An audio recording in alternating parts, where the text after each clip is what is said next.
22 million black victims of Americanism are waking up, and they're gaining a new political consciousness, becoming politically mature.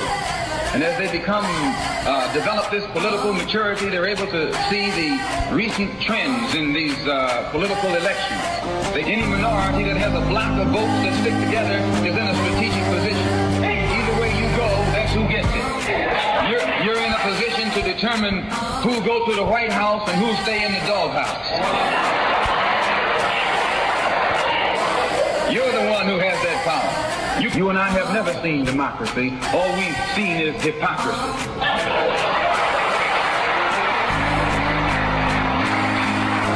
When we open our eyes today and look around America, we see America not through the eyes of someone who has enjoyed the fruits of Americanism. We see America through the eyes of someone who has been the victim of Americanism. We don't see any American dream. We've experienced only the American nightmare. We haven't benefited from America's democracy. We've only suffered from America's hypocrisy. And the generation that's coming up now can see it and are not afraid to say it. And are not afraid to say it. And are not afraid to say it. And are not afraid to say it. And are not afraid to say it. And are not afraid to say it. And are not afraid to say it. And are not afraid to say it. And are not afraid to say it.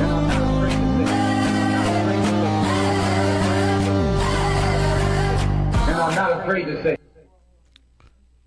And are not afraid to say it. Welcome, welcome, welcome. Turn that up, turn it up. Welcome. You are tuned into BlackWestchester.com presents the People Before Politics radio show every Sunday, 6 to 8 on NMixRadio.com. I'm your host, AJ Woodson. Damon K. Jones is not here this week. You know what? Before we get into the show, we're doing kind of a year in review. I wanted to address a few things that I saw on the news today. It seems like hate has become the dialogue and the currency in both locally and nationally, which has only been fermented by the current occupier of the White House. It's a pattern of hate. Can y'all close that door? Okay. Thank you. Let me start one more time. I can hear the noise from the outside. So this is something I had jotted some notes down earlier. I was watching the news, a couple of things. I've been seeing a lot of things lately, and it just made me want to address something.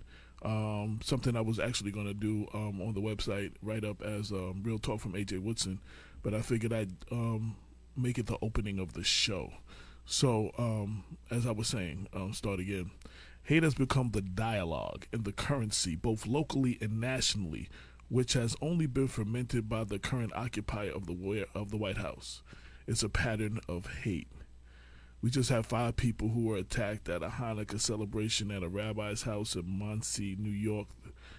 And I saw that Governor Cuomo said that these cases should be should be prosecuted as domestic terrorism. First, let me say, I'll always speak up on all forms of hate in cases where people are attacked because of race, creed, color, sexual orientation, or religious belief. But just like I would speak up against any systematic racism against black people, we have to be consistent in our outrage in all situations like this. We had a shooting in a church in White Settlement, Texas this morning that left 2 people dead and another person in critical condition.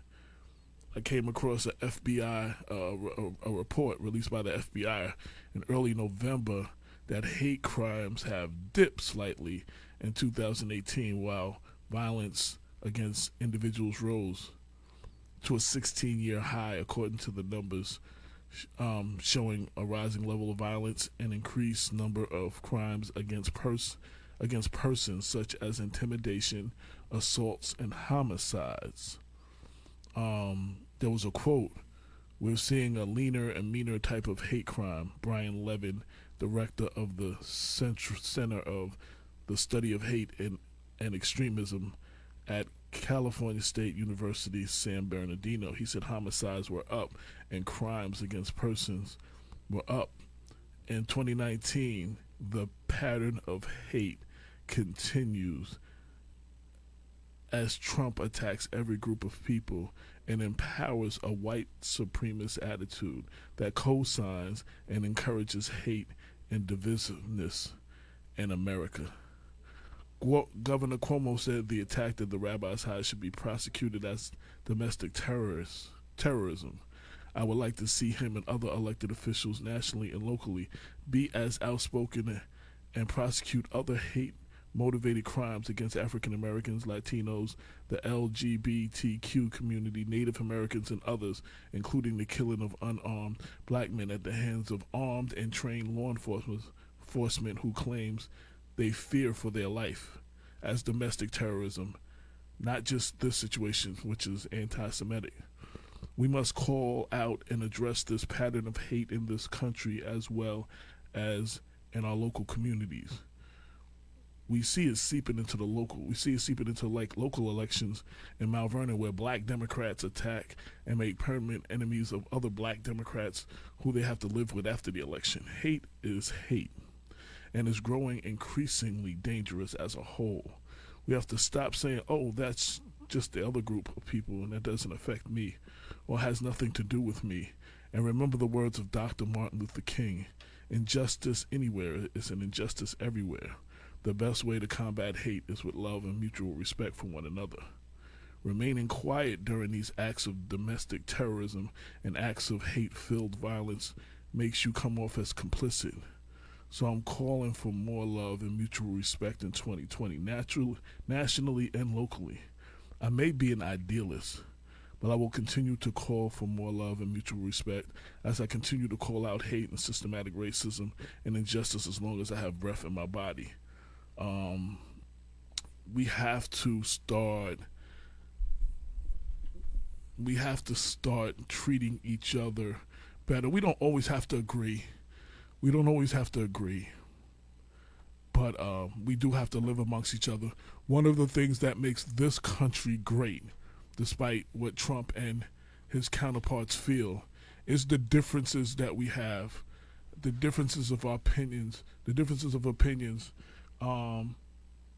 all of our inventions and great things that have taken place have been because of our differences, because of our differences of opinions. It would be a boring world if everybody looked alike and thought alike. Imagine what the car industry would be like if, they never wanted to make a new car. They just wanted to go with the same car over and over and over because they were cool with that car. Inventions, we would never have the ability to fly or any of the inventions if we didn't have different ideas and people who thought outside the box and people who did not think like us. And one of the great things about this country is a lot of things, and in this world period, but especially this country, the debate, our differences, are seeing things different, are attacking problems differently.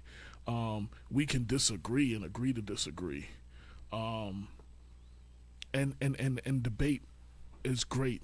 The dialogue, the conversation amongst people that don't look like you is a great thing and what makes this country great. So I just wanted to call out because of the situation that happened at the rabbi's house and the situation with the shooting in White Settlement, Texas. That's actually what the town is called, where the two people were killed and one person was left dead earlier today, and the other anti-Semitic acts that took place over the last week or so in New York. We have to do better, and we cannot let those who think like our president win and dictate how we think and how we move.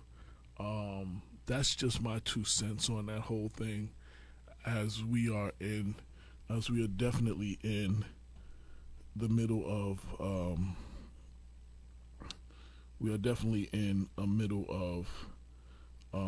a pattern of hate.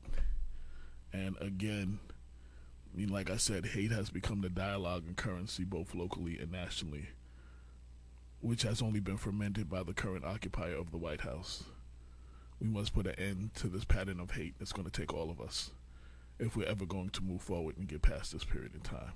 that's my 2 cents. I want to welcome everybody to episode 244. This is the 244th episode, also the last episode of the year. Thank you for letting me share my little rant, something that was on my mind, especially after seeing the news earlier, and hear all the things going on, and we've had, all the things we had. We do a year in review. We had a lot of incidences. Sandy Barnaby said, "Thank you, AJ, for opening with this sentiment."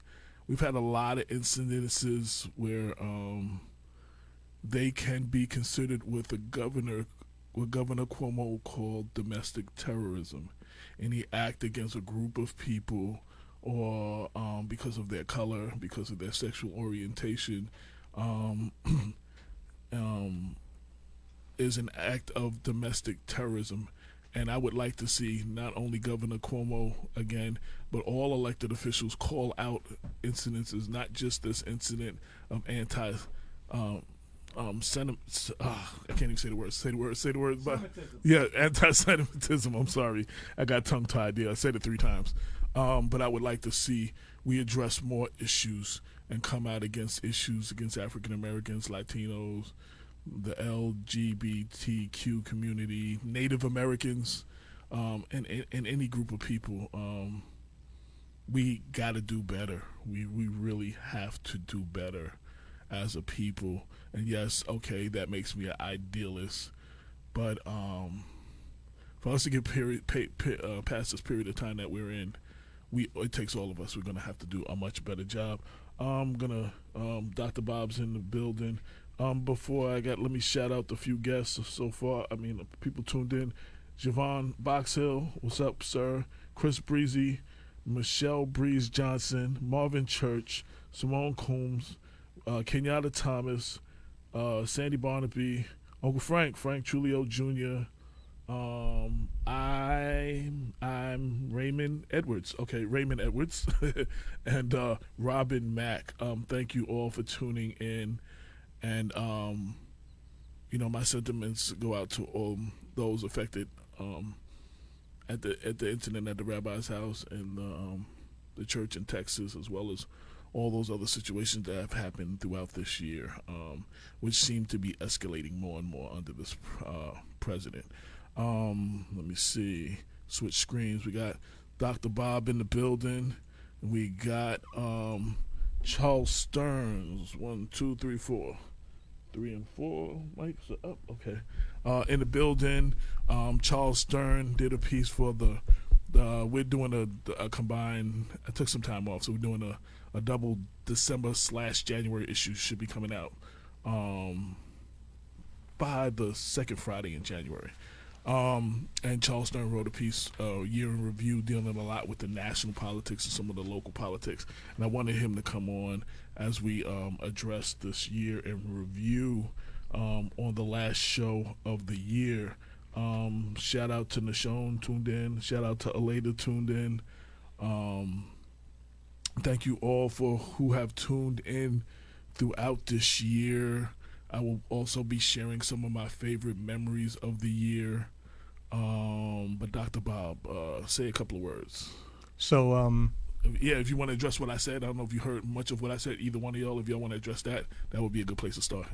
Firstly, let me just take the time to say hello to the audience members. I know it's been a while. I hope you all had a wonderful holiday season. And I'm glad to be back on set with you guys. Same. It's always a pleasure to come on this program, and it's a great honor, and thank you. And as I say every time when I get the call that it's AJ would like to have me come on the show, it's the height of my social calendar for the weekend. I look forward to it. I try to plan for it a little bit, so thank you for having me on here and making me a part of this little people before politics world that you have created so cleverly.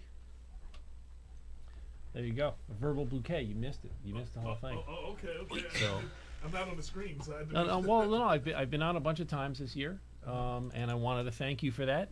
It's a really a kick every time I come on. As I said to Dr. Bob, whenever I get the call that, listen, Charlie would like you to come in and talk about this, that, or the other, it's an honor and it's a pleasure, and I look forward to it very much, and I try to prepare myself and really make a great show out of it. So thank you for making me a part of the People Before Politics world. Oh, absolutely. And can I see your mic real quick? Yeah. And I just want to also congratulate you with what you do with Red Blue Talk and encourage everybody to check that out. The videos he does is incredible. Make sure y'all go follow him. And welcome Dr. Bob back in the studio. It's not an illusion. Dr. Bob is actually here. Well, as you know, AJ, even though the audience hasn't seen me on screen in a while, I'm, of course, still in the backgrounds trying to make sure that Black Westchester is able to deliver on the local news services, for which you've now become notorious, I'll say. Notorious. That's Duran. Yeah, Duran. Sampled by. I did not realize that. Yeah, sampled by Biggie, and then they used it in. My favorite usage of it was the promotion of the Notorious Ruth. What's her name? What's her initials? RBG. Yes. Yeah, they did a documentary for her, Yeah. and the promotion of it, they used that Notorious, and then you saw her, the Notorious RBG. I thought that was a great that was a great documentary, actually. Niles Rodgers is the guitarist on that record. Okay. Don't know a lot of Duran stuff, but that was I did like that before Biggie used it. I was aware of that song. It was a big hit. Dating yourself there. Sandy Barnaby said, "We are thankful to People Before Politics. Dr. Bob, good looking.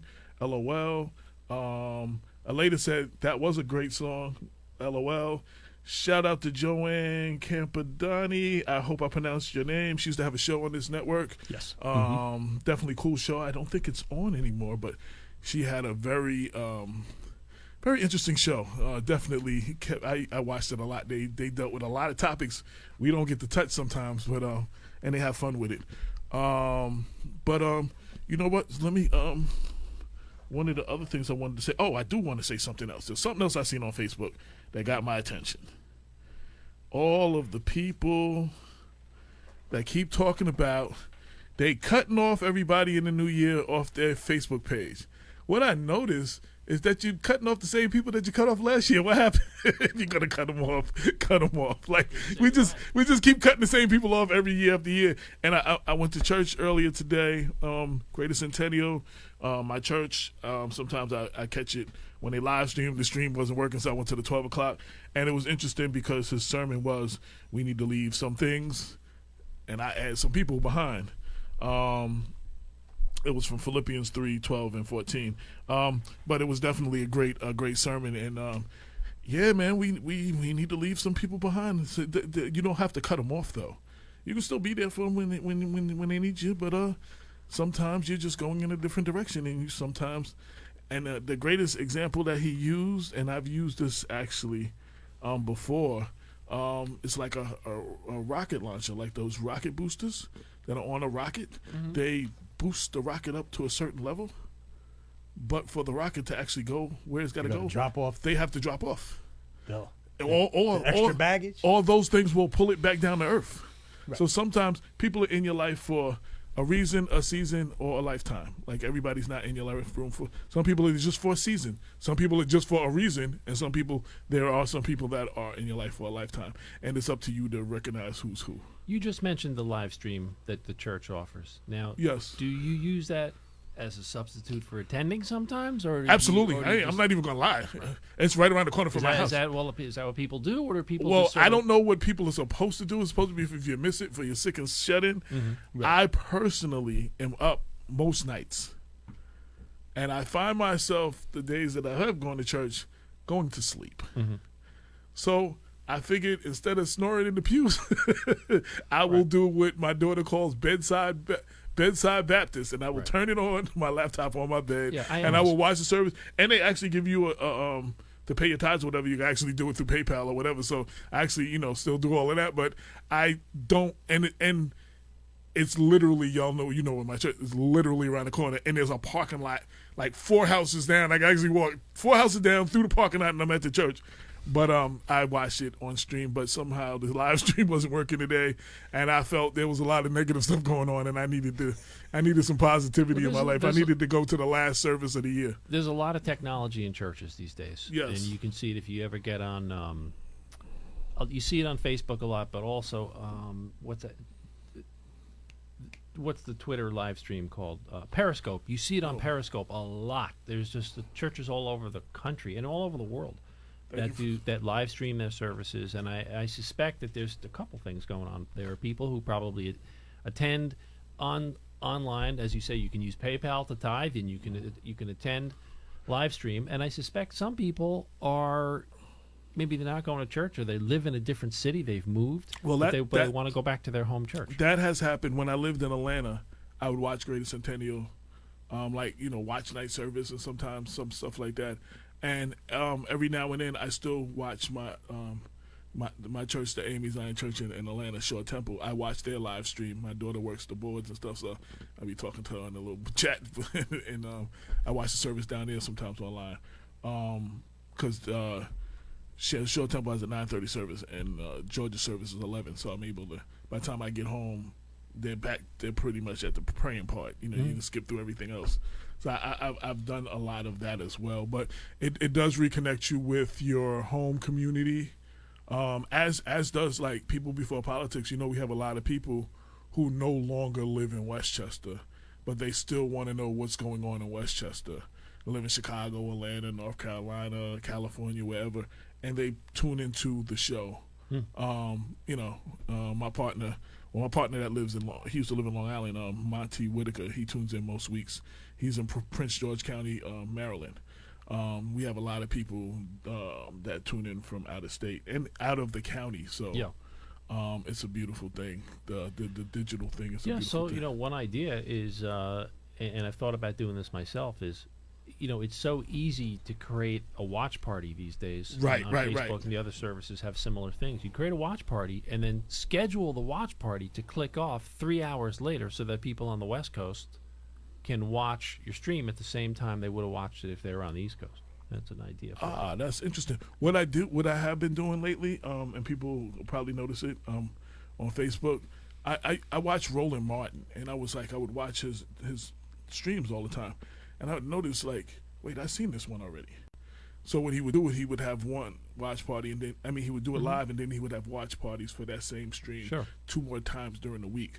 So lately, last week's show, I showed Tuesday and Friday. I just had watch parties for less, and I'll probably do the same. Probably continue to do that, because what happens is you get a lot of people who were not watching, you get some people who have never seen the show before, and you get a bunch of new people in it. Yeah. You'll look at the comment section because it's running live. It's running. You see the comments, new comments from people that you've never seen before. And I just want to acknowledge Matumbo Muhammad, Charles Watts, Pat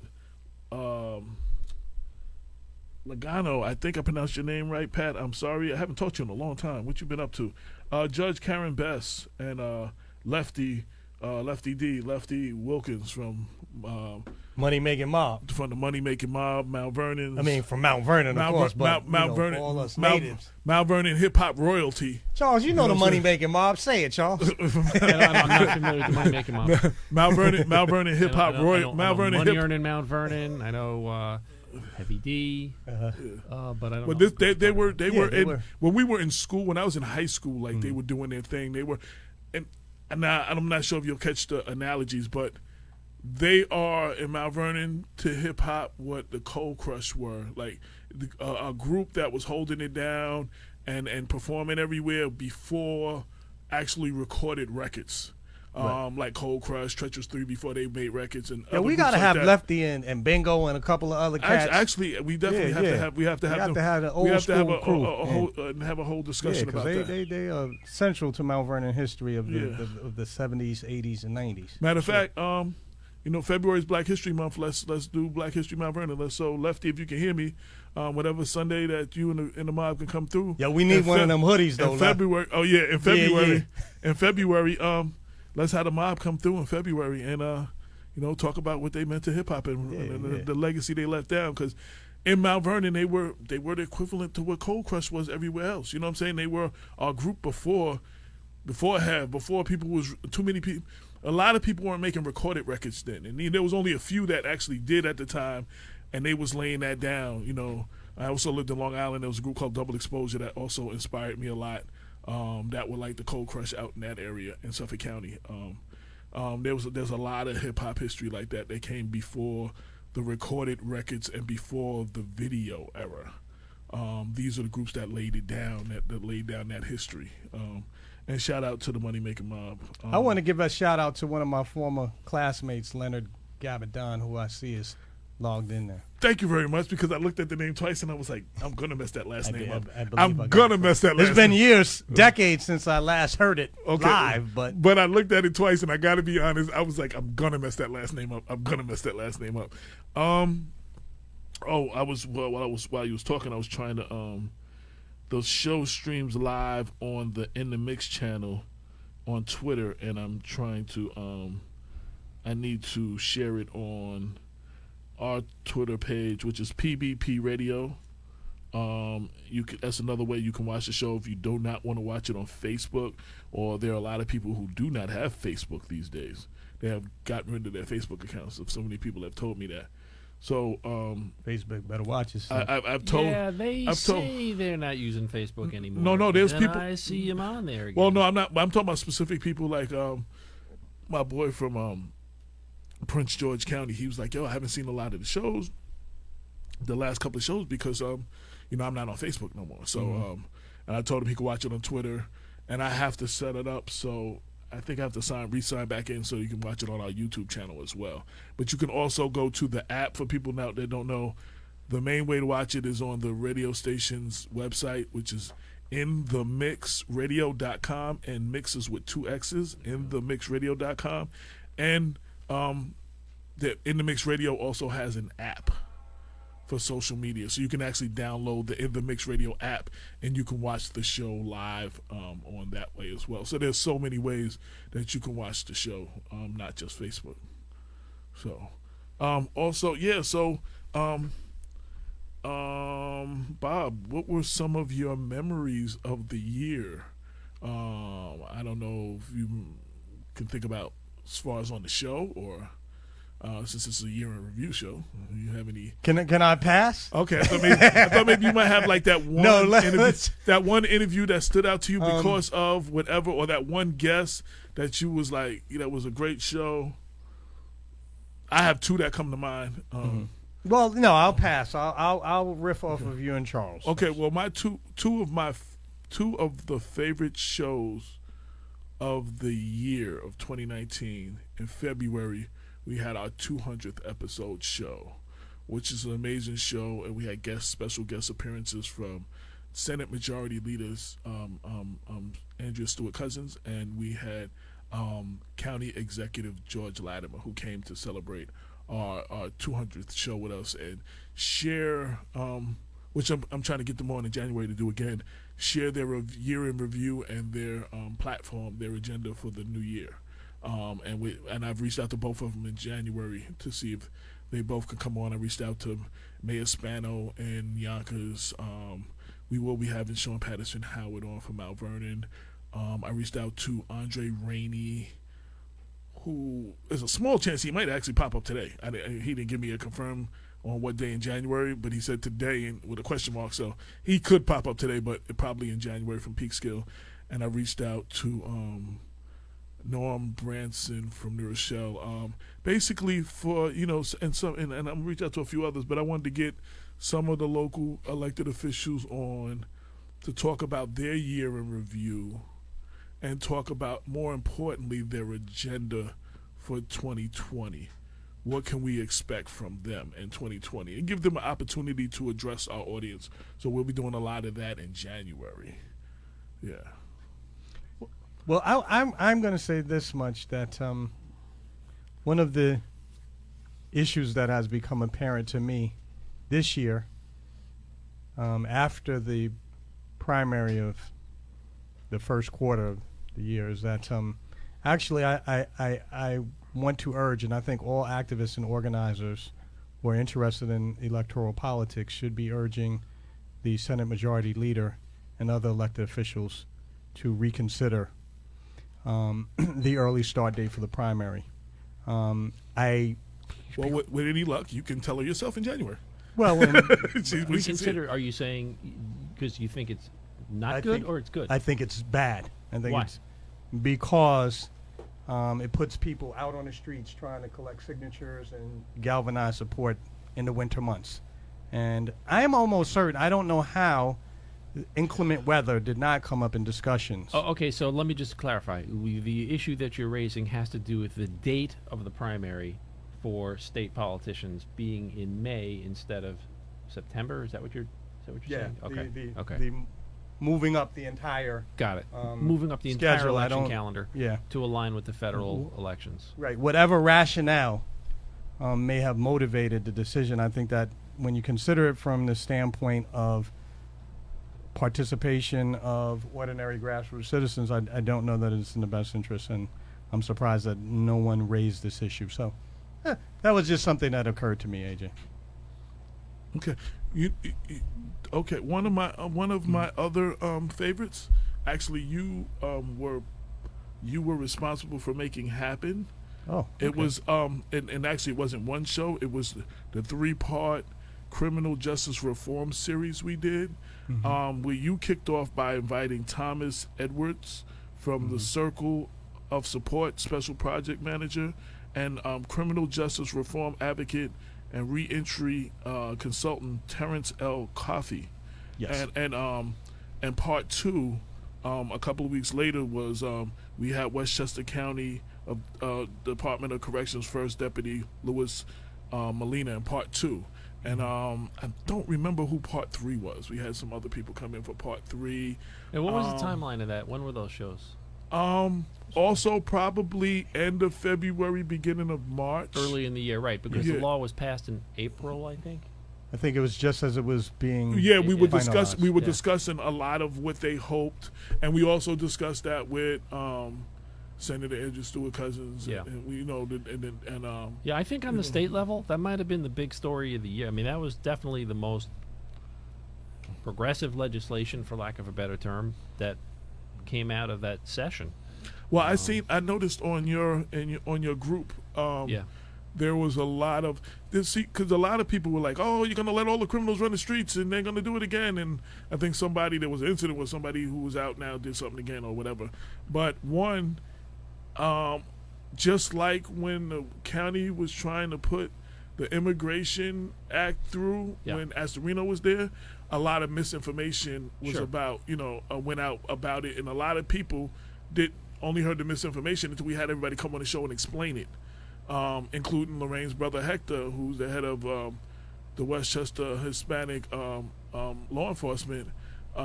He was against it because of what he was told. And when we had him on the show and we explained it and had Boykin, who became the head of the legislator, the majority leader, I guess, and Lyndon, Ken Jenkins, I think we had both of them on, and explaining it to him, he had a better understanding of it, and then he ended up being supportive of it.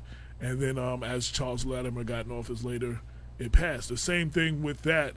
On this, a lot of people are putting out, it's going to let all the criminals out, this, that, and the other. It's for non-violent criminals. Let's be clear on that. And to be clear, a lot of non-violent criminals are sitting in jail because they don't have bail money, even before they go to, and this would, there's no bail for those situations. So I do want to point out, for the sake of rigor, that whenever a person has received a bail, they cannot rightly be called a criminal.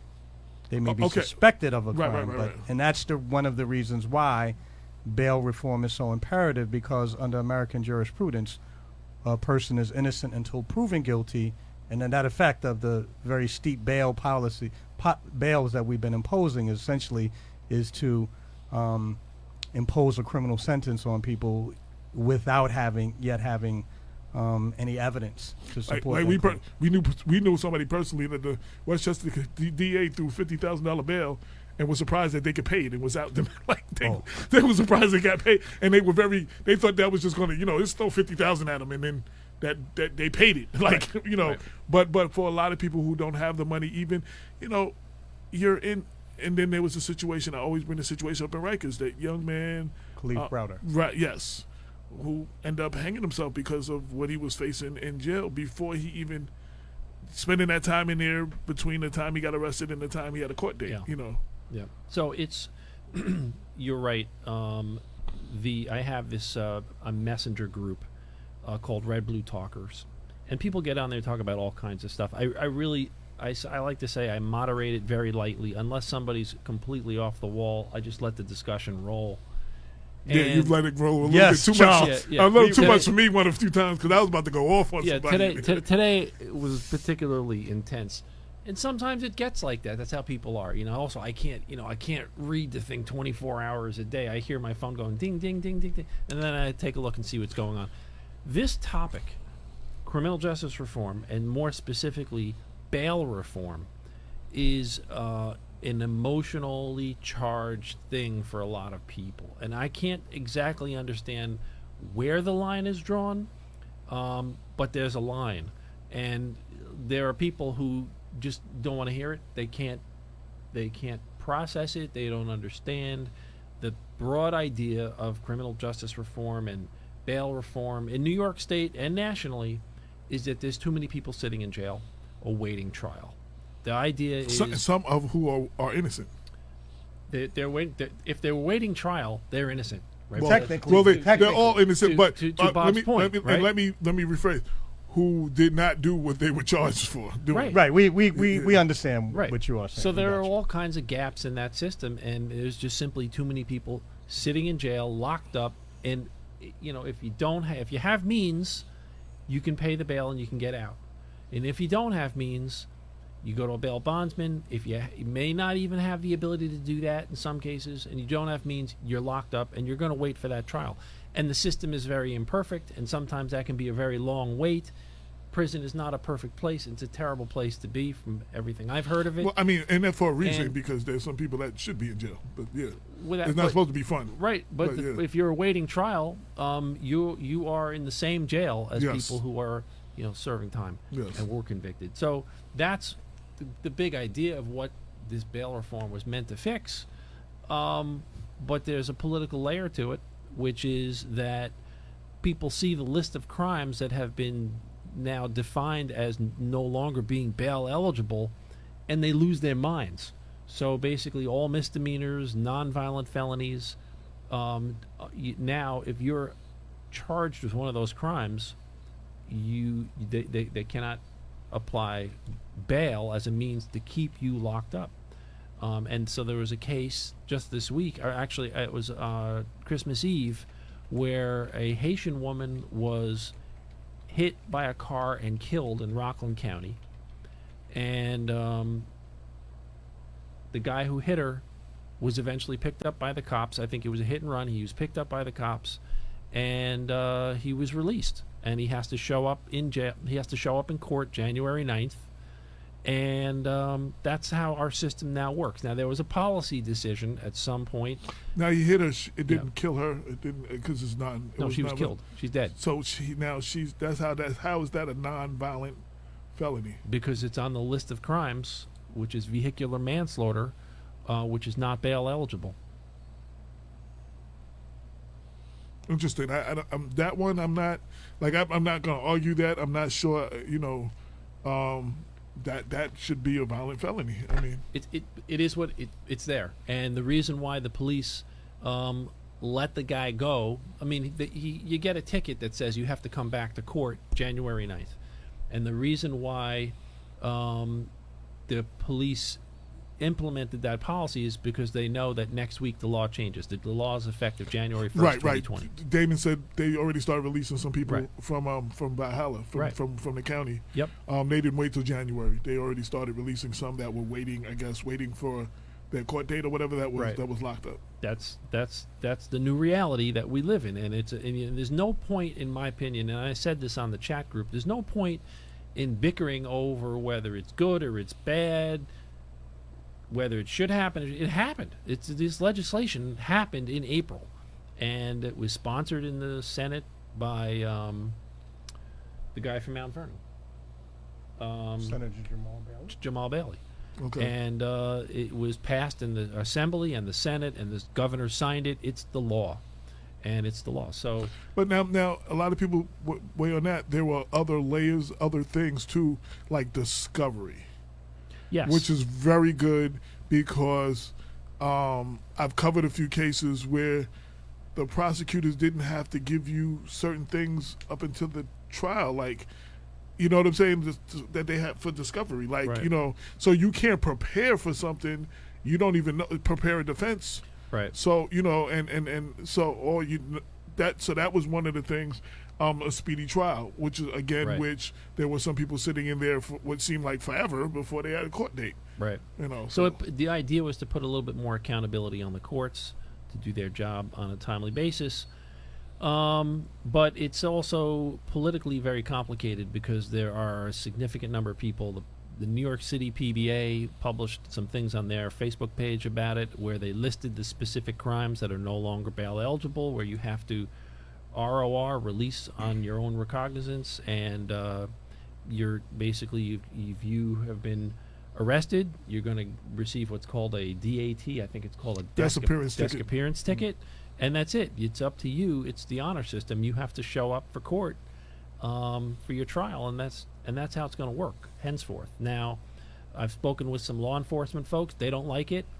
The New York State District Attorneys Association issued dire warnings. Don't do this. And Damon posted something on my messenger group saying that the reason why the district attorneys don't like it is because it's going to cause a decline in convictions, and they don't want their conviction rates to decline.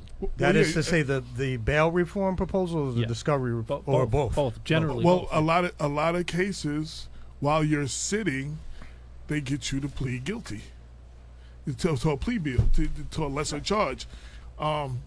If you have all the information in discovery, you'll see that they might not have a case, and you won't be taking that plea.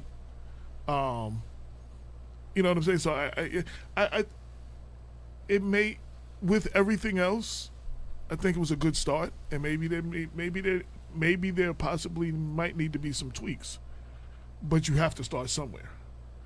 And I think it was done with the best of intentions.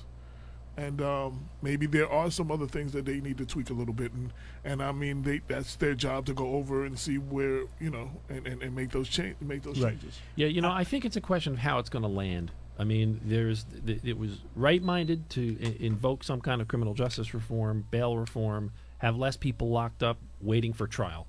I mean, I think everybody broadly agrees with that. So they had to define some kind of a law. They came up with a law. There's a new public policy. A lot is going to hinge on what happens if there are more stories of vehicular homicides where the guy maybe doesn't show up for court afterward. Then it's going to get more complicated. There'll be some political pressure, but it just depends on how it lands. Well, and one of the things, even before they had those things, we need programs. A lot of these people are in the streets doing some of the things they're doing. We need programs to train them, to provide. Everybody's not going to college. You need training sometimes to be a mechanic, and training to be things that are viable professions that you can raise a family on. We need more programs that keep these kids off the streets, and we may need something. If they're not going to jail, there might be something that some other way, some other kind of program to get them involved in something. I'm just off the top of my head, but we need some programs because you can't arrest away the problem, and corrections shouldn't be the name of it because there is no correction. Some people learn to be better criminals in jail. So, I think we need better programs. There's going to be more stories. I'm looking at the New York City Police Benevolence Association Facebook page. Somebody said bail doesn't guarantee a person's going to show up either. Well, so that is true. That's just That's it. very true. That's very true. So it says here, a Brooklyn man was arrested and hit with a slew of charges, including assault on a police officer, resisting arrest, obstructing governmental administration, disorderly conduct, alcoholic beverage violation. He was released without bail at an arraignment on Friday. So that's different. That is a different public policy, and that's the power of the state legislature. I agree. It's going to be where it falls. There's some situations. There's going to be some pushback, and we'll see where. Shout out to the legendary Biz Markie tuned in. Word. Yeah. Make the music. Biz, what up, baby? My homeboy from Strong Island. Okay. Yeah.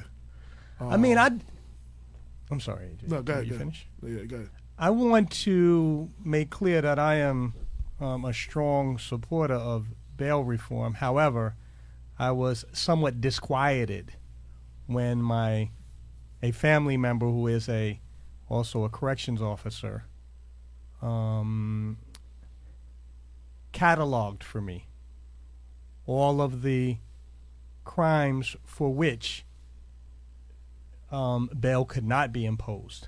Some of them included things that sort of go against our common sense notions of what makes for effective policing, including, for example, stalking laws, which were implemented in recent decades in order to cut down on the risk of domestic abuse and violence against women. And the list that I saw included some behaviors that are consistent with domestic abuse. I believe also I saw things like acts that ordinarily fall under common sense definitions of terrorism also were included in this list. Now, I must confess, since I do not have the list with me and cannot locate such a list online, I say that we'll have to take it with a grain of salt. But well, I'm sure we'll table this right now, but we'll come back to that. And I'll you said you saw a list, and I'll ask Damon about it, and Hector, the Raines brother. They're both in corrections, so maybe they're and a few attorneys that I know, and see if we can have a show about it. Where we can talk about some of the pros and cons with, from different angles, and we can address it a lot better. But that was definitely one of the bigger stories on the national level. I mean, on the statewide level, 2019 definitely. That was definitely one of the stories. Now, Charles, one of the things we talked about. You can't watch the news now without hearing the words impeachment. Right.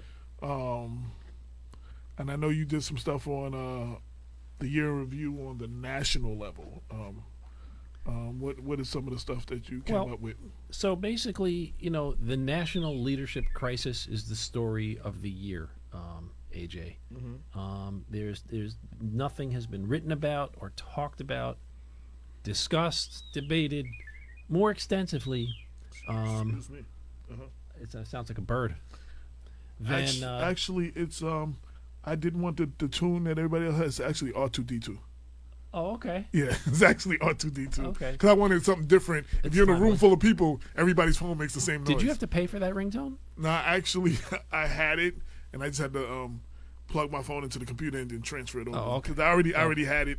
I'm not sure where I had it, but I've had it for at least 10, 12 years. I had that sound. So if we're looking back over 2019, I would say shout out to Mike Holt. Gave me and Bob a shout out. Go ahead. I'm sorry. Go ahead. No worries. The big day was April 18th, 2019. That is the day that Special Counsel Robert Mueller released the report on the investigation into Russian interference in the 2016 presidential election. That is the day when we found out with unequivocal accuracy that, in fact, the Russians hacked the 2016 election, and it sure looked like they had the cooperation and certainly the appreciation of the Trump campaign. So volume 2 of the Mueller report, if you remember what our lives were like when we were waiting for that Mueller report to come out, it was like never-ending anticipation. But it finally came out, and volume 2 of the Mueller report, which if you may recall, I read almost cover to cover on my, Yes. okay, you can go back to facebook.com/redbluetalk if you want. Came on here and talked about it too. If you want to, have a cure for insomnia, you can listen to that.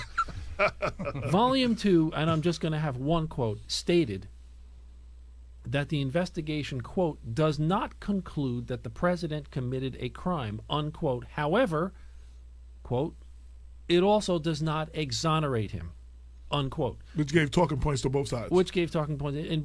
I think what it really did, AJ, is it threw it into Congress. And it said, Congress, if you want to make a decision about what's in this report, it's up to you, and you need to use the impeachment process to do it. So Mueller report spelled out 10 instances where Trump could have obstructed justice while he was president. And by the way, one before he was president.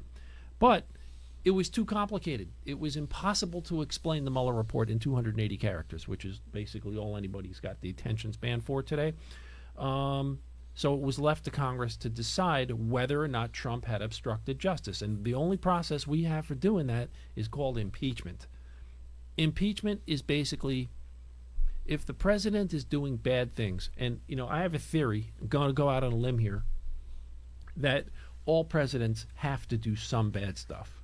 All of them. It's just the way the world works. And the problem is, if you do too much bad stuff, if you dig too deep, if you trample on the Constitution too aggressively, and you're not popular, you're probably going to get impeached. And I think that's what's happened in this case. August 12th, an anonymous whistleblower complained in writing to the chairman of the House and Senate Intelligence Committees, and he wrote, I have received information from multiple U.S. government officials that the President of the United States is using the power of his office to solicit interference from a foreign country in the 2020 U.S. election, unquote. So now Congress, and that was August, now in August suddenly Congress has something else that they can go to the people with and say, here's our justification. Never mind the fact that we had 10 reasons to impeach him before. Now we got a new one that you can unequivocally understand. He's tampering with the next election. We got to do something about it. Russian, Ukrainian leaders are cooperating with the government of the United States. They're, I think the term that one of the witnesses used was that they were running a domestic errand, which was to dig up dirt on Joe Biden in exchange for aid that country was on his son. Well, him and his son. Right, on his son, and by association on him. Right. So Wednesday, November 20th. Now the Congress is the House Intelligence Committees having their meetings. I'm fast forwarding to November 20th. Gordon Sondland was the U.S. ambassador to the European Union, and he testified in Congress, and he said a very simple, short sentence, quote, everyone was in the loop. And yeah, I watched that. With those 5 words, this is just Charlie's opinion here. I think in those 5 words, it was over for Donald Trump. At that moment, I knew, the American people knew, that there were going to be articles of impeachment. They were going to pass in the House of Representatives, and they're going to go on to the U.S. Senate. So Wednesday, December 18th, the political solution was finally in place, and that was a Wednesday. Thursday's headline in the New York Times, from edge to edge, Trump impeached.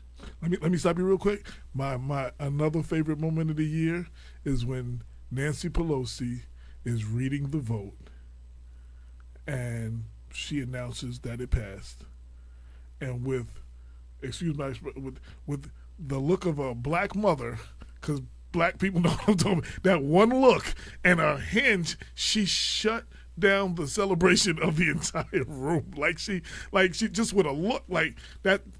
Black people know it. Black mothers have that look. They just have to look at you, and you know not to act, especially if you're in public. Oh, you know better. Well, I think what that look is, the look is, don't gloat. Don't anybody here laugh. Don't gloat But about I'm saying it. she didn't have to say a word. She Yeah. did it with a look and a hand gesture, and it was quiet. Like, and that was like that. But that's power, though. That's actual power. Like, It's very calculated. Yeah. I think it's very calculated because here's an unfortunate reality is that a lot of people, plenty of people, look, Donald Trump remains very popular. The economy is booming. The stock market is booming. For some people, things are going great. And for people that voted for Donald Trump, they're delighted with him. He remains popular. He's as popular right now as Barack Obama was at this point in his administration. With his base. Oh, with his base. Well, that's true. Clearly, anybody that likes him is his base. But you're saying national polls? I'm saying national The polls. same rate? Period. He's got the same popularity level that Barack Obama had. I saw something else on the news. The 180 something judicial appointments under Donald Trump, And not stopping. And there's more on the way. and there's more on the way. Yeah. The courts are going to it's going to take generations for the courts to recover from the Trump And administration. they're younger and younger, so they could be there on the lifetime for 50 years. And they have, and many of them have very dubious qualifications, I have to add. And to the point that Right. there are some people on the right side that'll be like, oh, they too far right for me. Like, even a few of them are saying, oh no, this person is just, and they're just they rebuild the court, and I believe that is the main thing, because that will sit for decades. Stuff like your voting rights is coming up, which is being looked at now. All kinds of reforms. All kinds of every abortion, reform, all kinds of stuff. Every reform you can think of is eventually going to make its way to a federal court and possibly the Supreme Court, and is going to be impacted by this influx of conservative judges.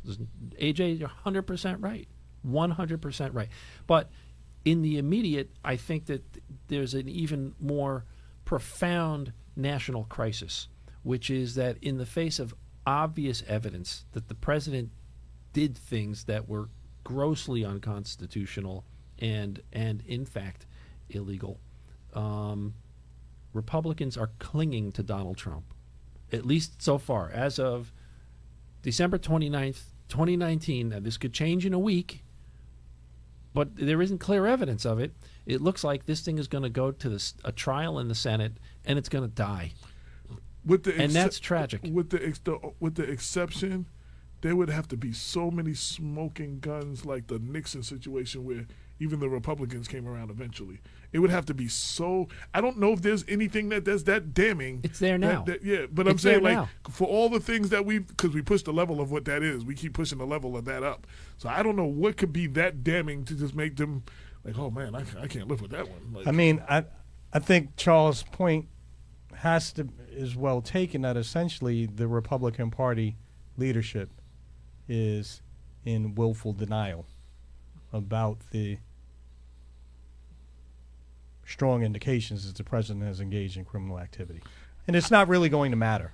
I think there's some look the other way because of that 187 judges and more judges rebuilding the judicial, which again will have an implication for decades.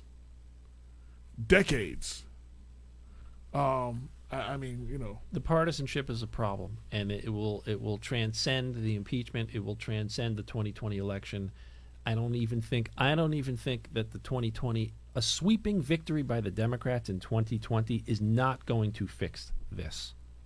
You have partisanship that's so toxic and so unhealthy that the parties are putting the political futures of the individual politicians ahead of the broader goodwill of the country. That's what's happening.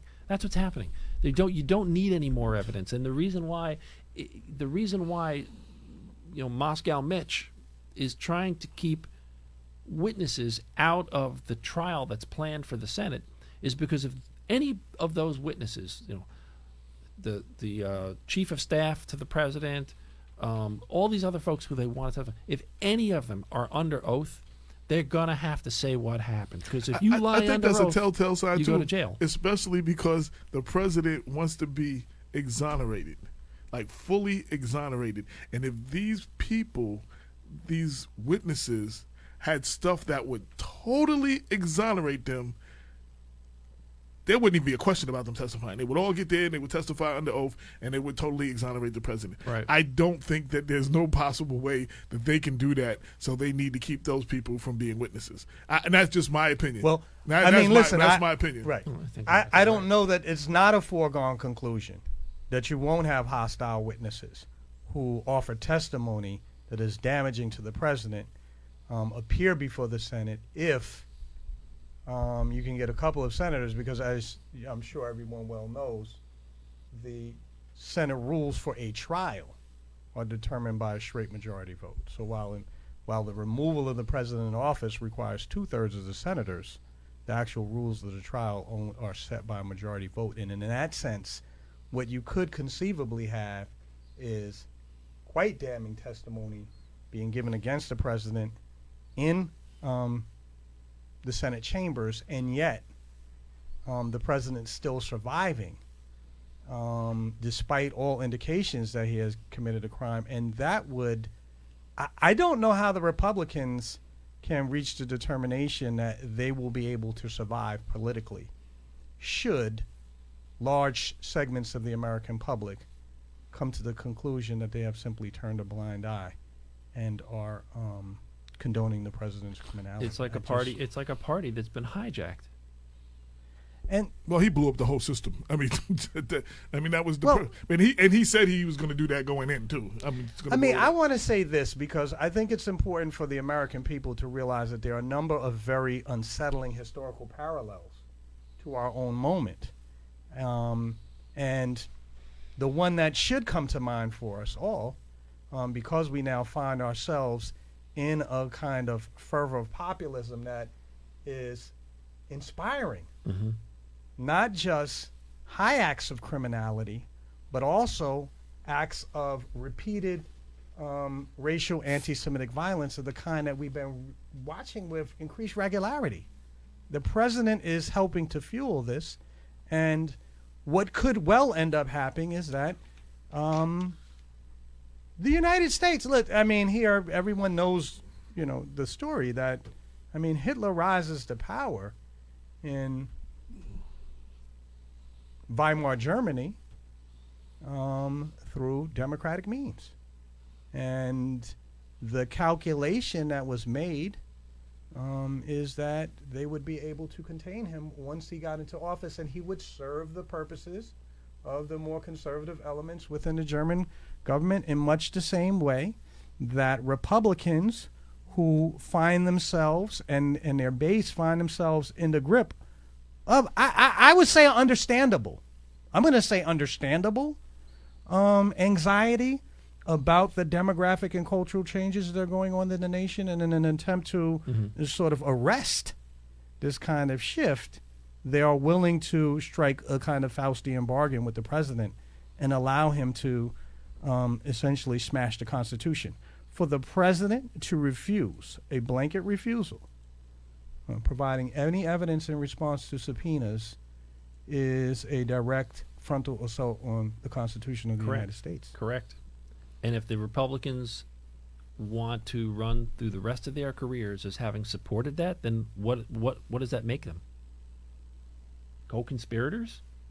And they go on the rest of their lives like that? I don't know. We'll have to see what happens and how this unfolds over the next bunch of weeks, but I don't see this going away very quickly. And at the end of the day, if he is acquitted, if the president is acquitted, there's going to be an election. It's not impossible that he could win. Absolutely. The president may well win. It's win. not impossible that he could win. And if he wins, I don't know. I don't have words for that. What happens then? The other implication is, if you kind of look over it, other political angle on what to think about in terms of 2020 is I'm not sure how it's going to land for the Democrats. I'm not sure. I think that it's possible that Joe Biden is very irreparably damaged by what's already gone on, and we don't know what's going to happen over the next 6 or 8 weeks. It could get worse for him before it gets better. So I'm not sure how Joe Biden is necessarily going to emerge. Second thing, and this is not a statement in favor or against, but Bernie Sanders is the populist Democratic candidate, and it may be a natural showdown between Sanders and Trump. Right. Which, I mean, for me, Sanders represents a kind of left-wing populism that places the onus of responsibility for I think what is actually a terrible economic situation that the typical American now finds themselves in, despite all the rosy numbers.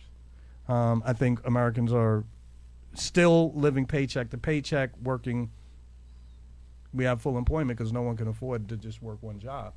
I hear you, Bob, and where I think the issue that's going to define that gap you're talking about is Bernie Sanders' specialty. It's healthcare. I'm more convinced of that than ever, and I brought some data with me to back up that story, which we can talk about when you're ready. But I believe that this may be the result of all of this energy is going to be a national debate on healthcare and how and when to nationalize our healthcare system, and specifically Medicare for all, because I'm becoming increasingly convinced, not saying it's great or that there aren't real significant problems with it, but I'm becoming increasingly convinced that Medicare for all in some format has to happen. The only question is when and at what cost. So, changing the subject, changing the lane a little bit, they say all politics are local. So, did you have some stuff for the local year review? There were a couple of big ones. There were a couple of big ones for me, AJ. One, I spent a lot of time this year looking at what I call a cultural civil war in New Rochelle. So, quickly to go over, because then everybody knows all the gory details. New Rochelle hired a new school superintendent in 2019. Her name was Dr. Laura Fayho. It was kind of an unremarkable announcement when it happened. The story kind of unfolded a little bit, and we found out that Dr. Laura Fayho, the new school superintendent in New Rochelle, was a plaintiff in a lawsuit against her former employer, the New York City Department of Education. It's a reverse discrimination lawsuit, and she's basically leaning on New York City human rights laws to say that her rights as a white woman were infringed upon. People were hired over her head. She didn't like it, so she and some other people sued. Now, there's a school chancellor in New York City named Richard Carranza. Carranza kind of came in along with support from the de Blasio administration, with a seemingly racialized view that, things had to change. Laura Fayho gets hired in New Rochelle. People find out about it, and they lose their minds. So in a very short period of time, the community became highly polarized. African-American people, Latinos, some progressive white people are showing up at school board meeting after school board meeting in July, in August, in September. I've never seen a thing like it. And they're screaming at the Board of Education, how could you hire this person? How is somebody with a reverse discrimination lawsuit going to lead in a diverse community? That's what it all boiled down to. And that's almost a direct quote from then council member-elect Yadira Herbert Ramos. And that is the crux of the story. But wait, then it goes into overdrive. It's like those late night commercials. Wait, and there's more. There's more. Yeah. There's more, because in late October, November. It was the second week of November. Dr. Laura Fayho had been on the job for a week, and there was an announcement that Coach Lou DiRenzo, popular New Rochelle High School football coach, was suspended pending an investigation. But there was no clarity as to the reason for the suspension, how long the suspension, What, why, who, what, no details. He's suspended. That's it. As the team was going to the playoffs, or were they already in the playoffs? No, they were in the playoffs. They had 3 more games to get to the championship, which right. they ultimately won. They won every game. They won every game. But it was an unbelievable, intense amount of heat in the community, and no Fejo signs were popping up on people's lawns, and people were showing up at school board meetings and screaming their brains out. So now, the people who didn't like her because she had a $90 million lawsuit against the New York City Department of Education for reverse discrimination were joined and added to by dozens and hundreds of people. Lovers of the coach. Right. Yeah. Who were there to support the coach. And many of them overlapped. Some of them didn't overlap. I got phone calls from Italian families from New Rochelle that I'd spoken to in decades saying, what is going on? Why is this happening in New Rochelle? So it was, again, it just kind of poured more fuel on an existing fire. So look, it is a cultural issue. It's AJ, I think it really goes back to something that happened in 2018. There was a murder in New Rochelle. A white woman who was 16 years old, a kid at New Rochelle High School, was murdered. In front of Dunkin' Donuts? In front of Dunkin' Donuts. Her name was Valerie I don't Schwab. remember the name. Her name was Valerie Schwab. That sounds about right. She was murdered by an African-American, 16-year-old New Rochelle High School student named Zina Brown. And it was a tragic, tragic story. Mm-hmm. I believe that New Rochelle is a community that has not healed from that murder. It may not have been fully intact to begin with. And right now they're going through a catharsis. And the principal was a casualty of war of that, right? The principal ended up Yes. overall. It was a very good principal that supported the My Brother's Keeper. Who happened to be black, right? He was who black. invited by Obama to D.C. for the work they were doing with My Brother's Keeper and all that other stuff. Yep. There's more to it. There's more to it, though. I mean, New Rochelle is a place that's got, I think, 6 or 7 elementary schools. It's got one high school. Everybody comes together in that one high school. It's an enormous place. It is currently 70%, 70% non-white, 25%, which is including 25% black and 45% Latino students. There's another layer to the New Rochelle story, which is there's a luxury housing boom taking place in New Rochelle. It's an incredible story being fueled by the 2017 tax cuts, developer-friendly mayor. They're having a construction boom in luxury apartments. There's a plan right now. They'll eventually have 5,500 new luxury rental units, 1,200 new hotel rooms, and the people that live in that square mile today are going to have to find other places to go. So there's that sort of economic housing issue that's, I think, also brewing underneath these issues. So that's kind of the story, and where this goes in 2020, I'm not exactly sure, and I don't have a crystal ball, but I think that they're not done with cantankerous school board meetings. The Board of Education is fully backing that superintendent, and it would appear to me that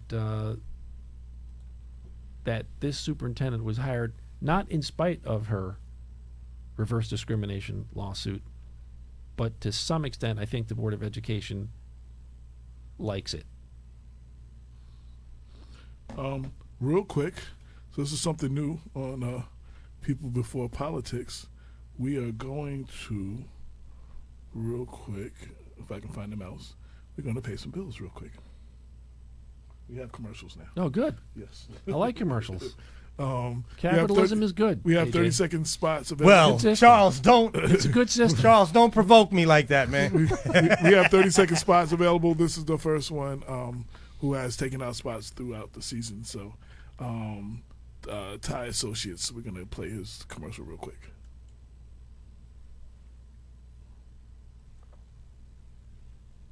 Accredited financial firm serving Mid-Hudson, New York.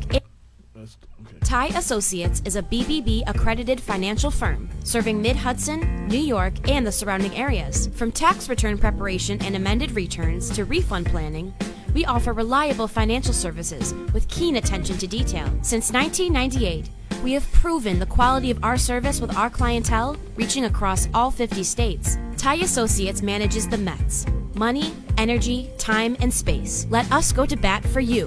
Ty Associates. Tying it all together. That is our commercial. Our first I love commercial. it. I love that commercial. You just so you know, you can advertise your business on People Before Politics as well. Hit us at blackwestchester@gmail.com, and I will tell you the prices and et cetera, et cetera. So shout out to our sponsor, Ty Associates, our other sponsor, DP Printing, Don Powell, who does our sweatshirts and T-shirts, and shout out to our long-standing sponsor, Cupcake Cutie, 8 West 6th Avenue, best cupcakes in town. Now, getting back to the show. Yeah. Okay. All right. All right. I like that. That's a good ad. You gotta get more of those. Absolutely. Oh, because we got a comment. Well, Paul Anthony said gentrification, but Sandy Barnaby said, my friend was framed by New Rochelle City School District. I hope you'll have her on as a guest. Yes, Sandy, you know how to reach me. Let's make that happen, please. And let's see, there was another New Rochelle comment. The New Rochelle Board of Education is out of control. Can't believe that they hired that woman to serve as superintendent of a diverse school district. Well, so let me fill in one crack here, which is I didn't mention the end up, or at least the current status of Coach Lou Di Rienzo. He signed a settlement agreement with the district, and the district is paying him a year's salary. Yes. To never talk about it again. And they both agreed on both sides to not talk about it again.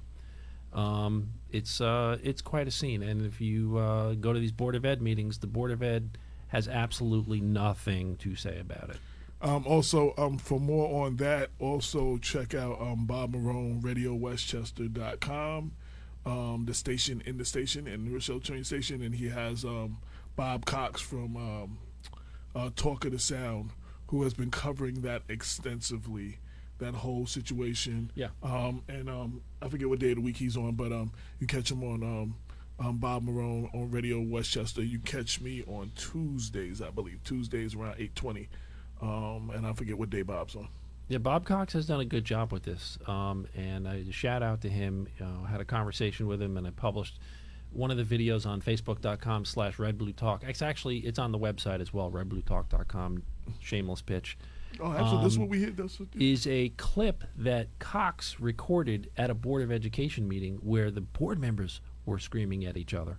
So it's a little bit of it's a heavy matter, and it's going to take some time before this catharsis is passed. I definitely want to thank you for bringing this up because, of course, Mount Vernon has dominated, almost bullied every other municipality as far as news coverage is concerned.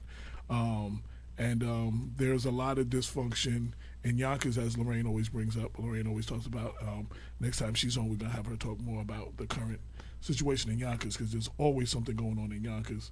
I actually had a former Yonkers City Council person, and while we were in Maggie's in Mount Vernon, tell me, oh man, I just want to say thank you to Mount Vernon for keeping us out of the news. Because Mount Vernon just kind of took over and nobody was talking about what was going on in Yonkers. So more people here, because we live in Mount Vernon, and Mount Vernon has been the biggest story, period. We don't often get to hear about some of the other municipalities. There's stuff going on in Austin. There's stuff going on in Peekskill and Port Chester. You know, I try to cover as many of those stories. We're going to try to cover more.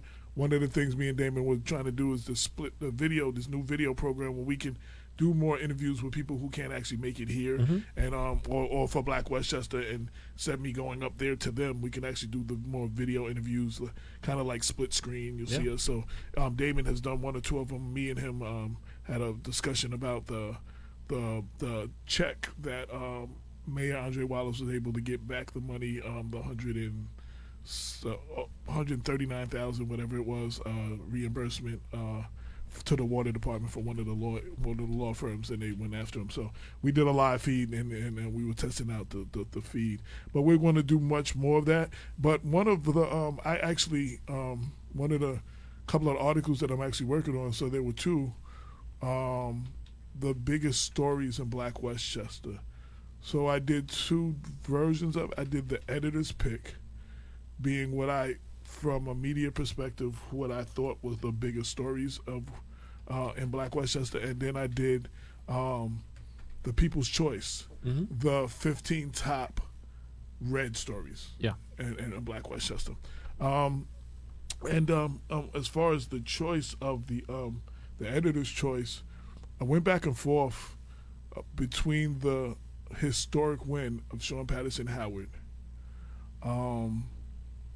but editorial-wise, Mayor Richard Thomas plea deal and the 45 days of chaos that ensued was actually the bigger story, where every media outlet was camped out at City Hall for days. Right. So while on a personal level, a lot of people that support Sean Patterson Howard would be like, oh no, Sean is the biggest story, and her historic win is incredible. Right. And that story. But from a media perspective, on what the media covered the bigger story was, I mean, that whole thing, it was just like the story that kept giving. Without a doubt. The plea deal, then the council appointing Andre Wallace, and then the council trying to take Andre Wallace out of power and appointing Lisa Copeland, and the tale of two mayors, and the story just kept giving and giving and giving,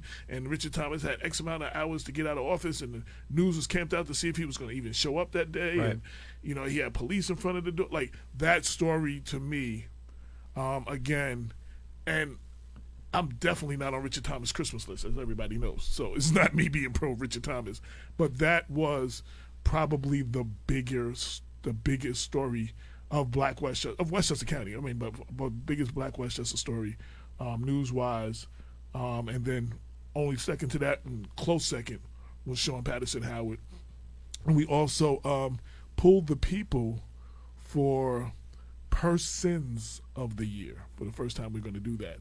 And, of course, Sean Patterson Howard got huge numbers, but very close second, and I mean very close, was Andre Wallace for the work that he did in this short period of time.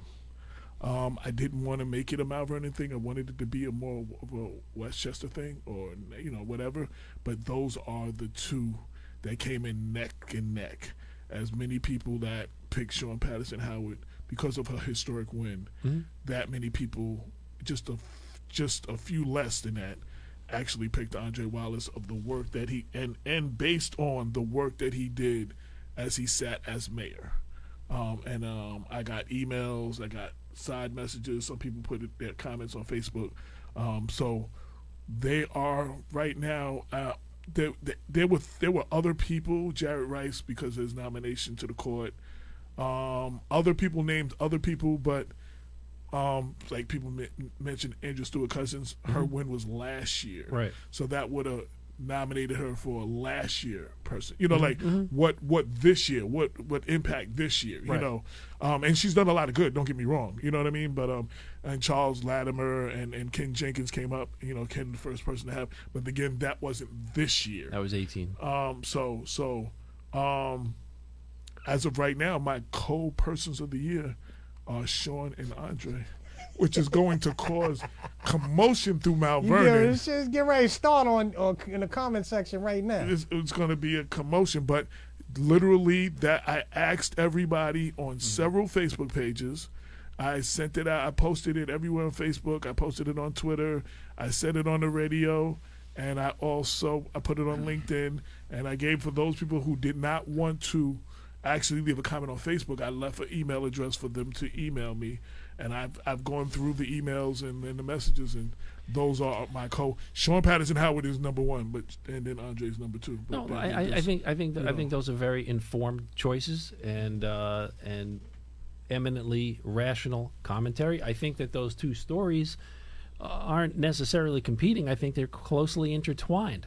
Most of that magic 45-day period that you're talking about was pre-primary. So we were talking about the primary and the two mayors and the water department and the trial all at the same time.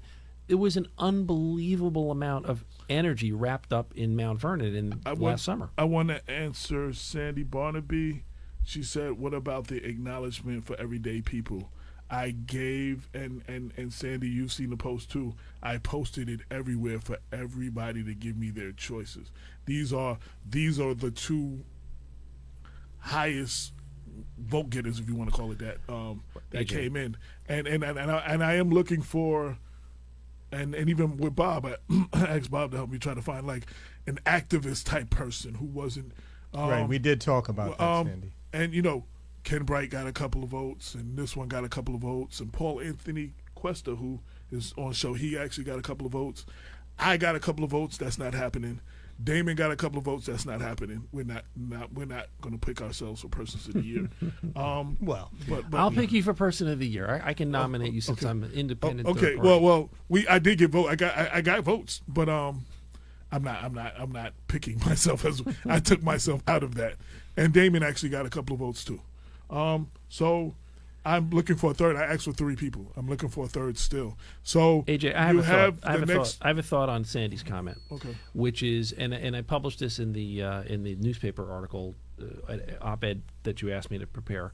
I believe one of the big winners in that Mount Vernon summer episode involving the trial, the two mayors, the chaos, and ultimately the appointment of Andre Wallace as mayor. I believe one of the big winners there was the community itself, because I think that there's an extraordinary thing took place, and I see a contrast with what's happening in New Rochelle and some other places. But one of the things that happened last summer when all of that was going on was there was an unprecedented level of coverage on social media about what was happening.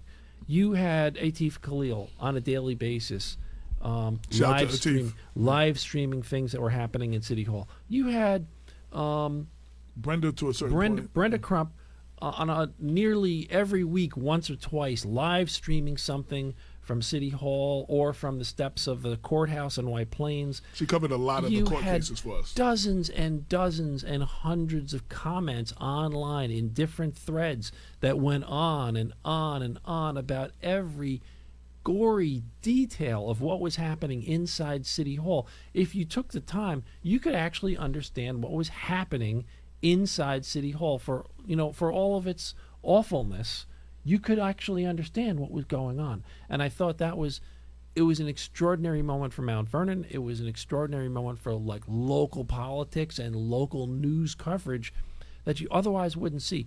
News 12 was there a lot. LOHUD was there a lot. And then when it really got intense, when the city council tried to CBS, ABC and CBS, and the halls were filled with cameras, and then the whole world got to see it. But maybe the whole world wouldn't have gotten to see it if there hadn't been that groundswell at the beginning. Okay, just again, Sandy, I'll put it out again.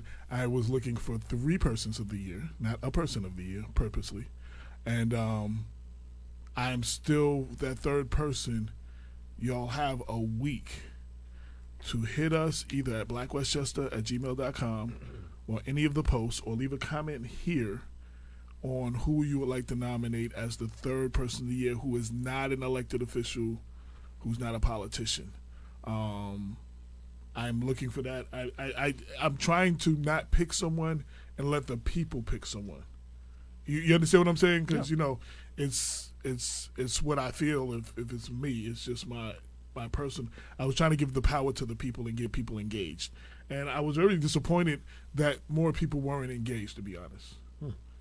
People say, you try to give people their say and get them involved, and then they don't get involved. The numbers were very low compared to the people that watch us, compared to the people that follow us on the various Facebook pages. How did you conduct the survey? How did you collect the votes? And I actually I first posted them in several pages, and everybody who people would say who and who and who, and then I would ask them why, you know, and I added those. I nodded those. I gave people. There were people who did not want to leave a comment on Facebook. I gave them an email address. I went through and started, you Google, you put start, and then I went back and hit start and pulled up all the emails and added them up. And then I actually got text messages and people that hit me on Messenger, but, not for everybody else to see, but just me. So I added. You pulled it together. You pulled it together. So, yeah, I mean, I think that maybe next I wanted to do a Facebook poll. Yeah, but they can be tampered with. Some of the polls can be tampered with, as we found out in the Richard Thomas in the 2015 election. They can be tampered with. Like you can vote multiple times. Well, you're only supposed to vote once per your IP or whatever. Per device. But if you you can go reset your cookies and then vote again. Right. Nothing stops, or vote for multiple devices. Right, vote for multiple devices. But it was mostly resetting your cookies and this was exposed. I won't even throw out the names of the people, but it was exposed, and they tried to expose it. Because you would see, it would be like Richard. Then it would be like Ernie. Like it would be Maureen, like literally, like So they're not as consistent. So I was trying to give people, and again, we have 1 week. So everybody who can hear me, and if you can hear me tell other people, we are looking for an everyday person, an activist, somebody in the community, preferably somebody in Westchester who does good work. But we want y'all to pick the people. I can pick somebody myself. Right. We want y'all to pick make recommendations. Yeah, at least make the recommendations, and we're going to pick an everyday person. I'll tell you what. Right here, I will make one nomination because it was my personal favorite moment of the year. Was I'm hereby nominating Brenda Crump because there was a moment, I believe it was in either July or August. I can't find the recording. There was a day when she was providing play-by-play coverage of what the city council was doing when they were considering whether to make Lisa Copeland the new city council member and bypass some rules under the charter and blah, blah, blah. It was like a whole intense day where she must have had multiple batteries for her phone or something because she was going for hours. There was a moment when the council went into a semi-private session. It wasn't executive session, but it was like media only. And they said, well, media only allowed in the room. Oh, there was... right? And then... there was something in the mayor's conference room. It was in the mayor's conference room. Richard Thomas said media only and would not allow Brenda in. And I thought it was the city council. Jonathan Bandler, I believe, from LoHUD, was very disappointed and asked Brenda, is it live? Your phone's live? Give me your phone. And took her phone in the meeting, even though, and knowing that she was representing Black Westchester, even though they wouldn't let Black Westchester in the meeting, we were in the meeting thanks to Jonathan Bandler because he held up the phone, and we were able to watch everything because LoHUD's not going to give you the play-by-play, and they only give you the pieces. He made sure that the people got it. All we needed was the phone to be there. Right, yeah. So you had a citizen journalist, which is Brenda Crump, and you had a credentialed journalist, which was John Bandler from LoHUD, and he said, give me your phone. Took it into the room. That was a highlight of the year. And the whole world got to see what was going on. It was magic. That was actually an incredible move. Shout out to Jonathan Bandler for that. And Lisa Reyes did similar things that day for Atif. She was like, I already talked to AJ, come follow me. And she brought him, she made sure he was at everything that we weren't invited to or whatever. And when there was something going to go down in the controllers, he would come here now. And she had him follow. And she was like, oh, get this and get that. She was very good. So shout out to Lisa Reyes. She's moved on from News 12. I think she's in the Tennessee area. Oh, I didn't know that. Yeah, she moved on. She moved on. Bob. Yeah, I wanted to second Charles's choice for the community of Mount Vernon for Persons of the Year, citing a slightly different reason. I think actually the removal of Richard Thomas from office this past summer was the culmination of a years-long movement that was built and mobilized thanks to the almost unrelenting effort of community activists and journalists, often associated with Black Westchester, but certainly going well beyond it. And many of the persons who have now risen in prominence in the city of Mount Vernon as local activists, many of them, certainly not all, this was one of the major campaigns that started their engagement with civil issues, political issues. And in some respects, everyone, what occurred in Mount Vernon was similar to the kind of accountability that was imposed on corrupt officials. And ex-Mayor Thomas was corrupt. The same level of accountability that was imposed on we don't have to say alleged no more. Elected officials. Well, we don't have to say alleged no more. that, for example, the Flint, Michigan community was able to insist upon a couple of years ago after the discovery that sort of corrupt, misguided decisions had led to the poisoning of the water system. So to me, because had not the citizens of Mount Vernon rose up in concerted fashion and waged an unrelenting war against Rich and all of his corrupt dealings, even at the criticism of many, I'll say it, uninformed people, and y'all know who I'm talking about right now, uninformed people who did not appreciate the gravity and severity at stake, we continued and did not allow ourselves to be deterred. And thank goodness, because otherwise, as you noted, AJ, Rich would probably be the mayor-elect right now because of the dynamics of the election. Councilwoman. Yeah, people really don't know how close they were for that to happen. Sandy Barnaby said, Robert, that's true. The community of Mount Vernon as a total deserves acknowledgement. She said Atif and Ken Bright for not being political, but for serving their community. I'm not here to plug anybody, but one of the things about Brenda, I always give her credit for the show as not being political, who is no longer on the school board, but is the most informative person about what's going on with the school, about disseminating the information. She works harder than all the trustees. I said it too, that have the position. And then she went and did the same thing with city council, and she made it her business to take it upon to educate the people, and make sure they knew when meetings were, make sure when they knew the school board meetings were, special votes coming. Right. She's done a lot of that. So what's the common theme here, guys? The common theme here is you need local news, you need local newspapers, you need community activists, you need internet journalism, you need bloggers, and you need all that want, stuwant because otherwise... Sandy it can all go on with it. There was no accountability otherwise. Sandy's saying Atif, and I also want to say, especially in the beginning he was representing Black Westchester more. Now he's kind of doing his own thing, but he freed me up to be able to do more executive things and not have to be a lot of places. He was there on the ground, boots in the ground.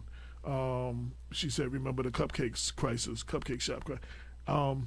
He covered that. I mean, I was actually part of it because, my comments, my words were part of the reason they were being retaliated against. Things that were written, that wasn't written by them, were written by me or said by me on the radio. You know what I'm saying? As retaliation, they went after the cupcake shop. So I was kind of the story. I actually spoke for the first time at a press conference. You got to put your brave coat on to do what you do. So Atif was outside. From the minute I told him it was going on, he came, and he was almost the same like Brenda, all day coverage of that whole situation, which is one of the reasons that Troy Grant got fired because in the background he was shaking Ernie Davis' hand when he still worked for the city. He was and he literally got fired on the spot. Richard Thomas called one of the officers and fired him. But because of the coverage, because he saw him shaking Ernie Davis' hand. Shout out to Troy. He's listened to the show sometimes. I think he has a lawsuit, so we could wanted him to come on, but he has a lawsuit, so he can't talk right now. But as soon as you're able to talk, of course, we want you to come here and talk about it. There have been a lot of stories. There's been a lot going on. I'm the bottom line with what you're saying is the involvement of the people. Another person I want to mention, and unfortunately, again, this is Mount Vernon, Jesse Van Loo. Right, Jesse was one of the guys I had in mind. He was, like a lot of people, worked at the library, worked for this, whatever. Did his years, didn't really get involved in the politics. Didn't get involved in the day-to-day stuff. Didn't let it affect him. But something happened one day, and the last straw for him was the shutting down, the attempted shutting down of Cupcake Cutie. And he was like, yo, now they're shutting down his cupcake shops. Oh, I got to speak. And he has, since he started, he has been a force to be reckoned with and has inspired other people to come out and speak. And this is not just for Mount Vernon. That's what we need, the engagement of the people. And I'm hoping to see a lot more of that in 2020, because I was a little disappointed in the last few years of the lack of engagement by the people. Sandy Barnaby said, she's a couple of comments ago, people don't know that they themselves make a difference by participating. Well, I agree with that, AJ. I mean, and I heard, a couple of months ago you had Derrickson Lawrence on here talking about the Charter Revision Commission. Yes. He made a comment that really stuck, which is that we're here alone. We're here. It's us. No one's going to fix these problems for us. If you're in Port Chester and there's housing problems, you're in New Rochelle, there's a school problem, you're in Mount Vernon, there's some whatever problem, there isn't some mysterious other person that's going to come in and fix these things. It's got to be people on the ground that notice it and say, we want accountability. We want this to run differently. And that's the common theme that runs through all these stories. Everything that has been changed in this country, the history of this country, the history of our people, everything that has been changed, is because people were sick and tired of being sick and tired, and they did something about it. And whether it was protesting, whether it was not riding a bus for over a year, whether it was sitting down at a lunch counter every day and getting arrested, whatever it was, these things, none of these things were given to us because it was the right thing to do. It was because you have to, there's a scene, whether it's true or not, there's a scene in a movie with Martin Luther King and I guess the president was Johnson at the time, where he said, I agree with you, but you have to make me do it. In other words, you have to bring something that I can say, I got to do it because of this. You know what I'm saying? Because his constituent wasn't going to let him do it. You know what I'm saying? Like, you have to make them do it. You have to bring it to their doorstep. We're seeing around the country, around the world, Hong Kong, those millions of people that came out in Puerto Rico, like, because saying that person got to go, all the stuff that was in London with the Brexit thing, when there was all of then there was the yellow whatever resistance. Yes. The world, AJ, the whole world is on fire. Right. And every one of these skirmishes, conflicts, fires, whatever it is, they require that somebody, give a what and say, we are not accepting it this way, and we're going to do something about it. And if you rely upon the leadership that's in place, they're never going to change anything. So I have a couple of world stories since you brought that up. Okay. And I thought I'd mention, since we're wrapping up the state of the world here. Yeah. Are you ready for what's going on in the world? Absolutely. So I tried to come up with what I thought were some of the world's biggest problems in 2019, and it's just like an endless list. Okay. But I came up with a couple of big ones. So listen to this one I wasn't familiar with until very recently. China has rounded up Muslims in internment camps. Get this.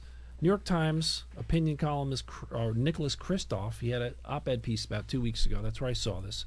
He explained that over 1 million Muslims are being detained by the Chinese government. He said this appears to be the largest such internment of people on the basis of religion since the collection of the Jews for the Holocaust. It's at least 1 million people. Some people think it's 3 million people. That's just in China. In Brazil, there was a Amazon rainforest fire, right? Everybody's heard about the fires, right? A lot of it resulted from clearing forests to make room for cattle ranchers. So it's like money. There's no government regulation to pump the brakes on it. It's not slowing down. The fires are still going on. Now it's a worldwide crisis that's actually accelerating global warming. Which, there's another story, get this. In Somalia, the world is on fire. In Somalia, there was a report November 5th, 2019, from the United Nations Office for the Coordination of Humanitarian Affairs. Heavy rains impacted 547,000 people, including 370,000 who were displaced from their homes. According to Save the Children, half the population doesn't have enough food because they can't grow crops. According to Forbes, jihadist fundamentalists are distributing food and aid and money to get young recruits for their jihad because the humanitarian aid is simply not enough, right? So that's Brazil, that's Somalia, that's China, and then, of course, in Great Britain, you mentioned what's going on with Brexit. January 31st, England, Scotland, Wales, and Northern Ireland will break off from the EU, and it's, make England great again, basically. It's a mess. And what you didn't mention, Trump tearing down our relationships with everybody. We don't have enough time to get into all of that, but right. Just undermining our national security and our relationship with our allies and pulling out from stuff that we're supposed to be doing with allies and other things. And cozying up to North Korea and cozying up to dictators, yeah. Dictators in Russia and other places and the Italian government. And it's just not a healthy situation as we leave 2019. So I don't know. The only thing I can say on a positive note is I think the world has always been on fire. The fire seems to get a little larger at times than others. I don't see it reversing. We'll have to learn to cope. You'll appreciate this comment, Bob. Sandy Barnaby said, Malcolm X said that we need to organize beyond national borders and band together to end human rights abuses. But the reason I said you would like it, you're always talking about organizing and the lack of organization in all of these movements and why a lot of movements fail because of a lack of organization. So I just wanted to give you a shout out on that. Sandy, Sandy, can you do me a favor? You know what I'm looking for, a person of the year who's not an elected official. Can you send out an email to your email base and CC me in it? And I need you have up to a week to vote for an everyday person, an activist, someone not an elected official. You reach that whole community. So. All the various organizations that are involved in that community in your email base. So if you can send out Sandy an email for me, and like I said, I need the answer by Friday, whatever Friday's date is, the 3rd. Yeah, we need an answer we need answers to come in by Friday for my third persons of the year, for everyday person, a non-political person, a non-elected official. Somebody from the activist community or an everyday person. And again, shout out to Ken Bright for all that he does, because what he does is make a difference both in the community and the whole recidivism and reentry situation. There's a bunch of people. So yeah, if you can give me that, then we can probably get somebody from that community to be the third person. And as of now, unless things change, for everybody, vote. But as of right now, those are the two top choices that I said earlier. Go ahead, Bob. I wanted to just offer observation, the difficulty that we're having in trying to come up with a person who would fit the bill. And persons of the year, something they did this year. Right. You know what I'm saying, man? Because some people gave me people that have been doing things for 20 years, but what makes them the person of 2019? Right. That's what we're looking for. I was going to say I think it's symptomatic of the fact that elected officials tend to monopolize both media coverage, but also if you let them. Well, journalists may not have many choices. when it comes to forces that are influencing the public debate because of the Everybody wanted to relative know. withdrawal of the American citizenry from a lot of these issues. And Sure. I think that's part of, in the case of Mount Vernon, I mean, I think we, the citizens broadly defined, have been pretty engaged. Well, lately, you're being modest, and AJ's being modest. I don't have to, because I'm not you, so I can say it. I think people before politics made a big difference this year. So let me just put in a word here, and it's flattering, but I mean it. Particularly the Mount Vernon story would not have been where it was without people before politics, without the constant chatter on this show, without the newspaper, without Brenda and Atif and the visibility that they got through. It would have been a totally different story, because you need to sort of light the fire underneath the mainstream media, which in our case around here is Low HUD and News 12, And ABC, NBC, CBS all follow too. and they. But again, that's like those guys are in the bottom of the. You're in the top of the funnel. You know what I'm saying? And then it narrows and it narrows and it narrows. It's extremely rare to get the kind of coverage that we got from ABC, NBC, and CBS on a local story in Mount Vernon. Unless it's a murder, they're not coming up here. So I think that people before politics became an important part of that story, a part of what injected enough energy into the story to make it interesting to people, which, it becomes like a weather system, I think, that was created by the constant attention, discussion, conversation. Damon constantly talking about the situation with Cupcake Cutie and the relationships within City Hall and the water department and the whole story with the Corporation Council. We were down in the weeds for months about these matters, and I think that having a local forum like this makes an enormous difference, and I hope you guys keep it up in 2020 and beyond. Well, I thank you, and I appreciate that, and I'm going to play this back on them days where I wonder, is it really worth it? Because there have been, Bob knows, there have been several of those days, am I really making a difference? If I wasn't here, would I be missed? That people really care. I really get, sometimes I get frustrated with the lack of support, because, unfortunately, people don't want to talk about that, but freedom ain't free. I mean, it takes support. And thank you to all of, absolutely, without PBP, People Before Politics, we would not know anything about the issues. She's spot on. She's spot on. Nothing. Right. Thank you, Sandy. And thank you for all the people like Sandy and other people who like to stay in the background that necessarily have businesses to advertise, but they literally make donations 1 or 2 times during the year. It's a check just to keep y'all going. Like that Obama thing. It's just some are 5 and some are 500. You know what I'm saying? It's just but all of that has helped extensively at key points where it was hard to keep the doors open. You know what I'm saying? And so I just want to thank all, we could not do what we do without all of you who share it on Facebook and share the stories and share the videos and, do occasional pieces. Right. Do occasional editorials, all of that, yo. So we're on show 244 today. And we would not be here without a lot of you. We're on the 5-year anniversary of the website and the 5-year anniversary of the radio show in August that just passed, the 2-year anniversary of the newspaper. None of this would be possible without all of you, those who buy the T-shirts and stuff, sweatshirts online. All of that stuff, all of that matters in a major way, and it helps us keep going. So with that said, though, nice segue into you have 1 week to advertise in the next issue if you would like to advertise. In the double December, January issue, which will be mostly a year in review and somewhat of a look forward to 2020.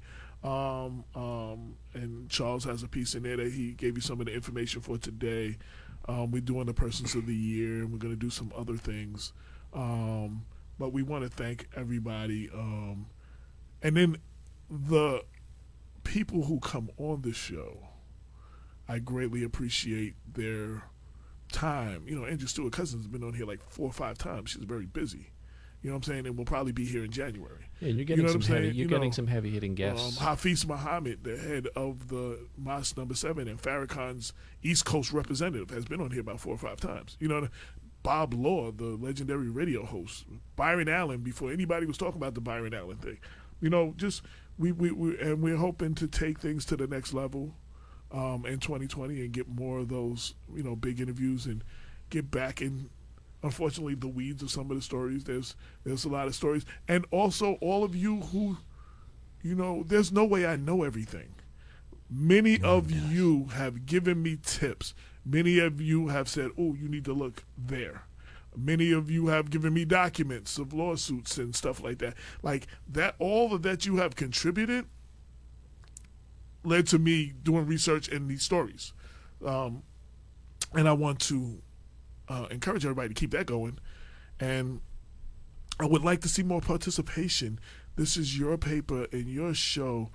You write more letters to the editor for your outrage of things that you're outraged, or things that you're proud of, or things that you just want to get off your chest that you need people to hear about. In the situations, we need that. The people need to hear what the people, I mean, this is your forum for you. You understand what I'm saying? We put this together, but this is your forum, your outlet, people before politics for the people. Go ahead. I want to emphasize, too, especially to those of you who may be dissatisfied at times with the editorial slant of people before politics and think that there are important issues that we have overlooked. It's always a dialogue, everyone. So media and any kind of professional criticism, analysis is a dialogue between people with different perspectives. If the perspective that's adopted by AJ or myself or Damon or Charles or Latif or whoever is regularly associated with the show doesn't capture what you think is the nub of the issue, then we invite you. Write a letter to the editor, as AJ just said. I can't tell you all the number of times AJ and I personally have discussions about controversies regarding coverage, and the number of times that we both agree, hey, the easiest thing may be for a person who has that view to write a letter to the editor so they can broadcast what we have overlooked and maybe deepen everyone's understanding. It's unfair, everyone. I want you guys to know that, especially for community-based journalism programs like the community-based news programs like this, you have very limited personnel, mainly AJ, Damon, Charles, myself sometimes, and others, Latif and others. I was going to Sandy, do that last, name everybody, yeah. Right. But listen, that's a small crew, and we all have full-time jobs. Well, this is my full-time job. But yes, with the exception of AJ, most of us have a full-time job that we also have to devote time to. So I can tell you that AJ will welcome additional voices and perspectives. Well, we're trying to do that. Want to reach out to the colleges, the student unions. You know, we definitely want to start, hitting them up and getting the paper, carrying the paper, and most of the student unions and the colleges, expand our reach. Again, a lot of times people will be in Peekskill somewhere at an event, and they'll send the pictures in a press release, and I'm able to cover that, and get a quote, from, over the phone or a text and cover those stories. But we couldn't do a lot of that without a lot of you.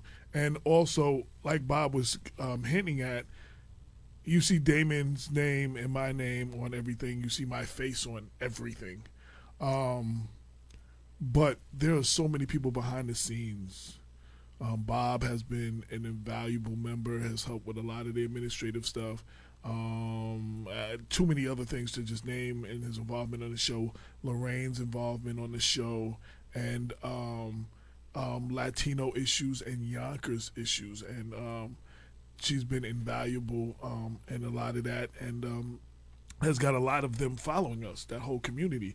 Charles has been involved, Brenda, Priscilla, Tasha Diaz, before she ran for office. Congratulations to her. She gets sworn in a couple of days.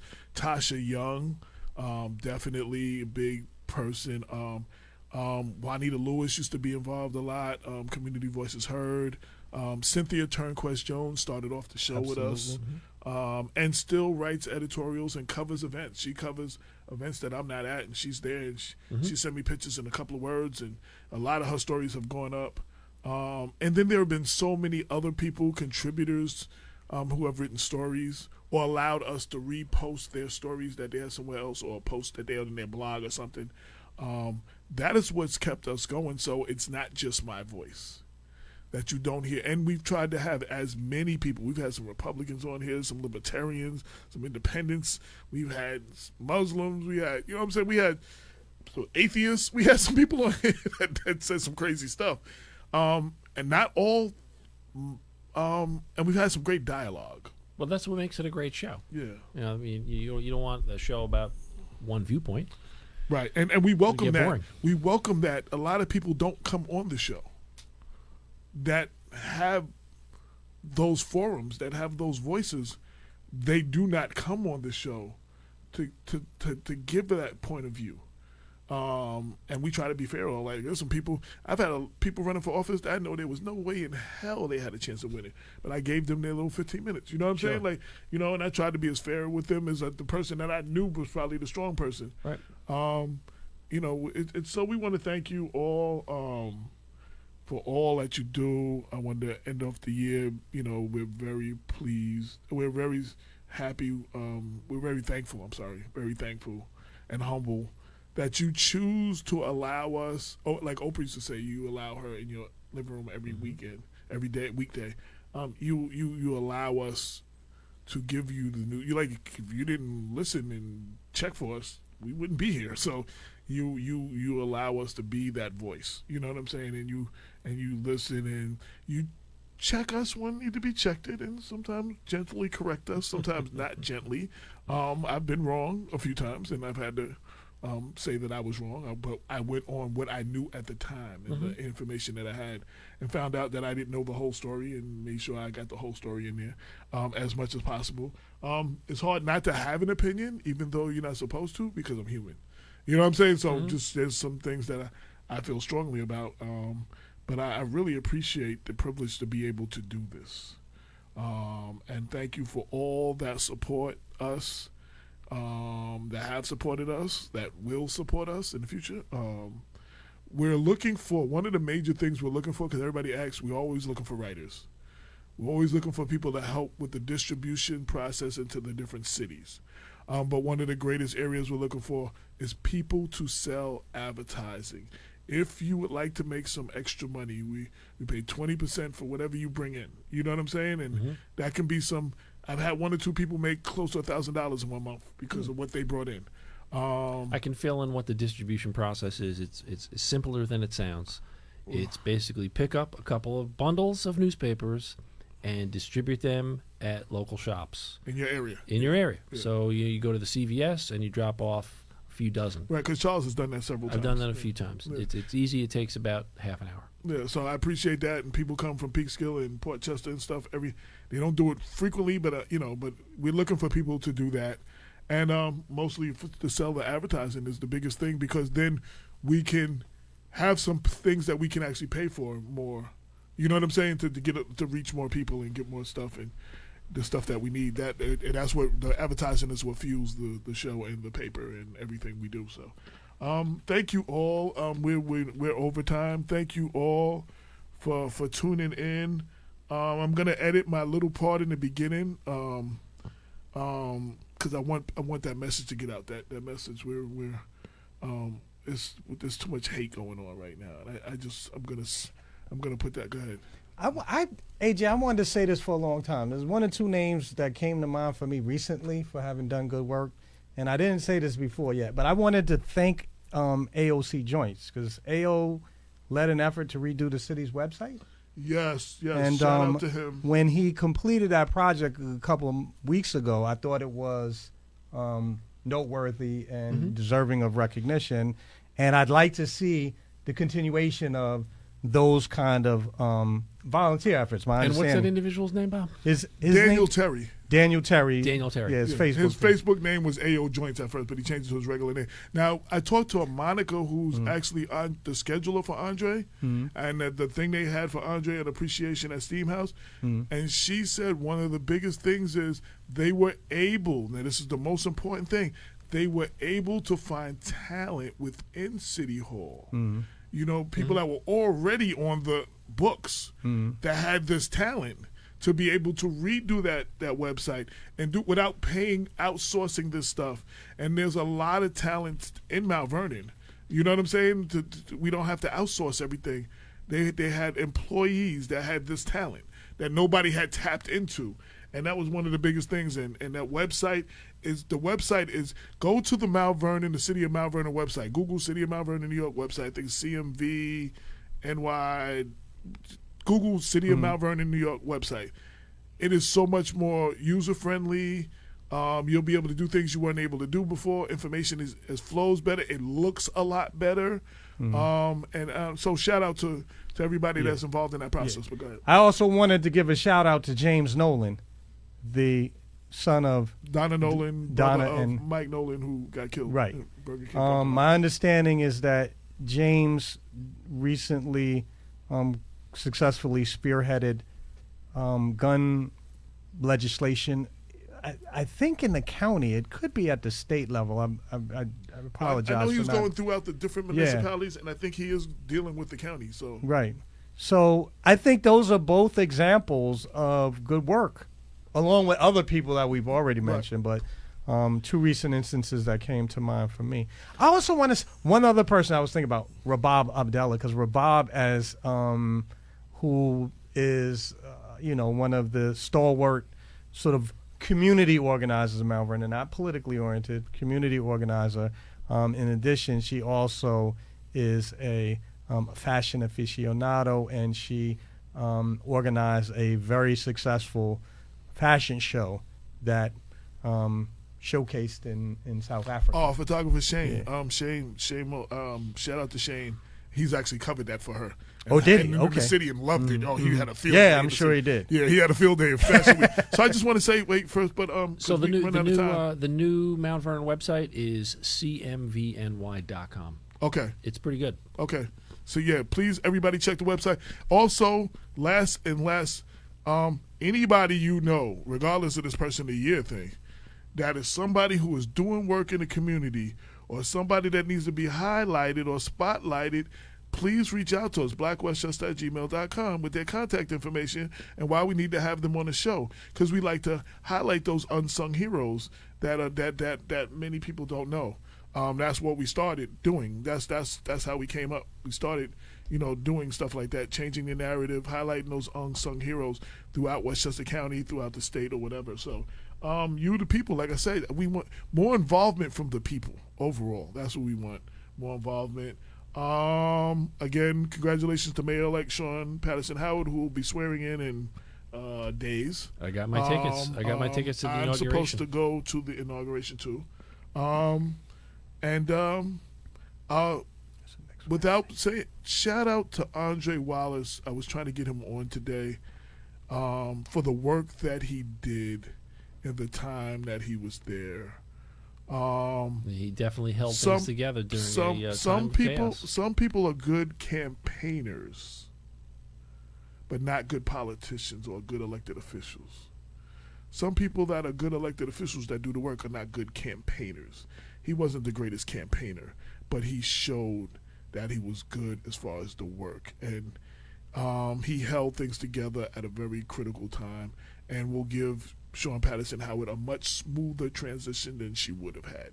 So with that said, I just want to shout them out. We're coming to the close of the show. This is the last show of the year, episode 244, coming up on our 250th show soon. Hey, Happy New Year, guys. Happy New Year, Bob. Yes, Happy yes. New Year, AJ. Happy New Year's, Happy Kwanzaa. I think today is day 4 of Kwanzaa, if I'm not mistaken. If I am mistaken, excuse me, but I believe it's day 4. Shout out to everybody who holds us down. Again, the paper's coming out 2 weeks, and you to get articles, advertising, anything in, You have to the end of the week, person of the year, non-political person, elected officials.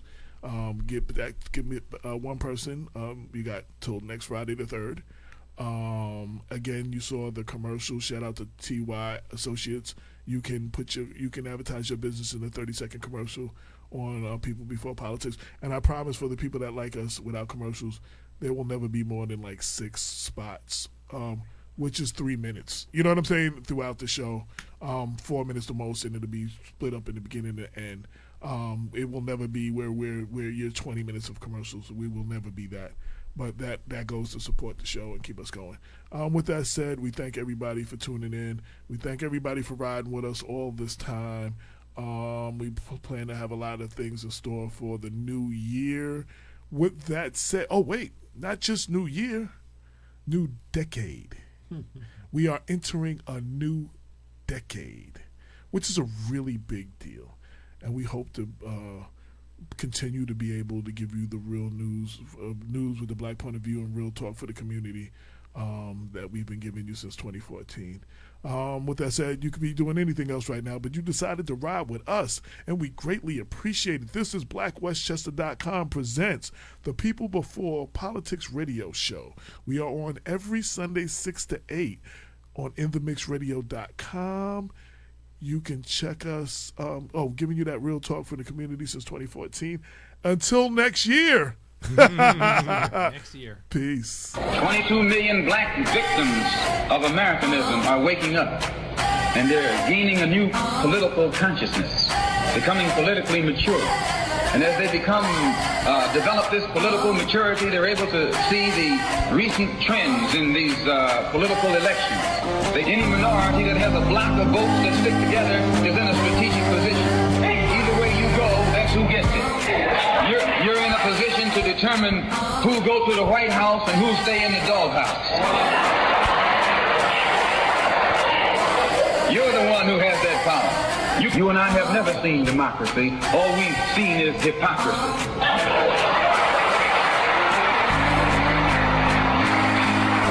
When we open our eyes today and look around America, we see America not through the eyes of someone who has enjoyed the fruits of Americanism.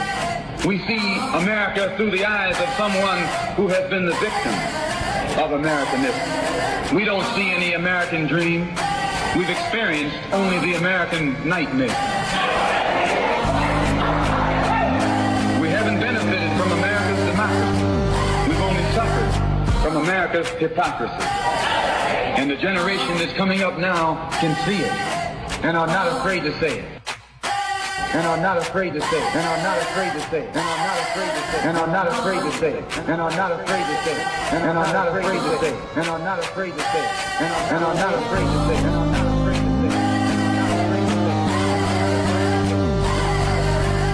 And I'm not afraid to say.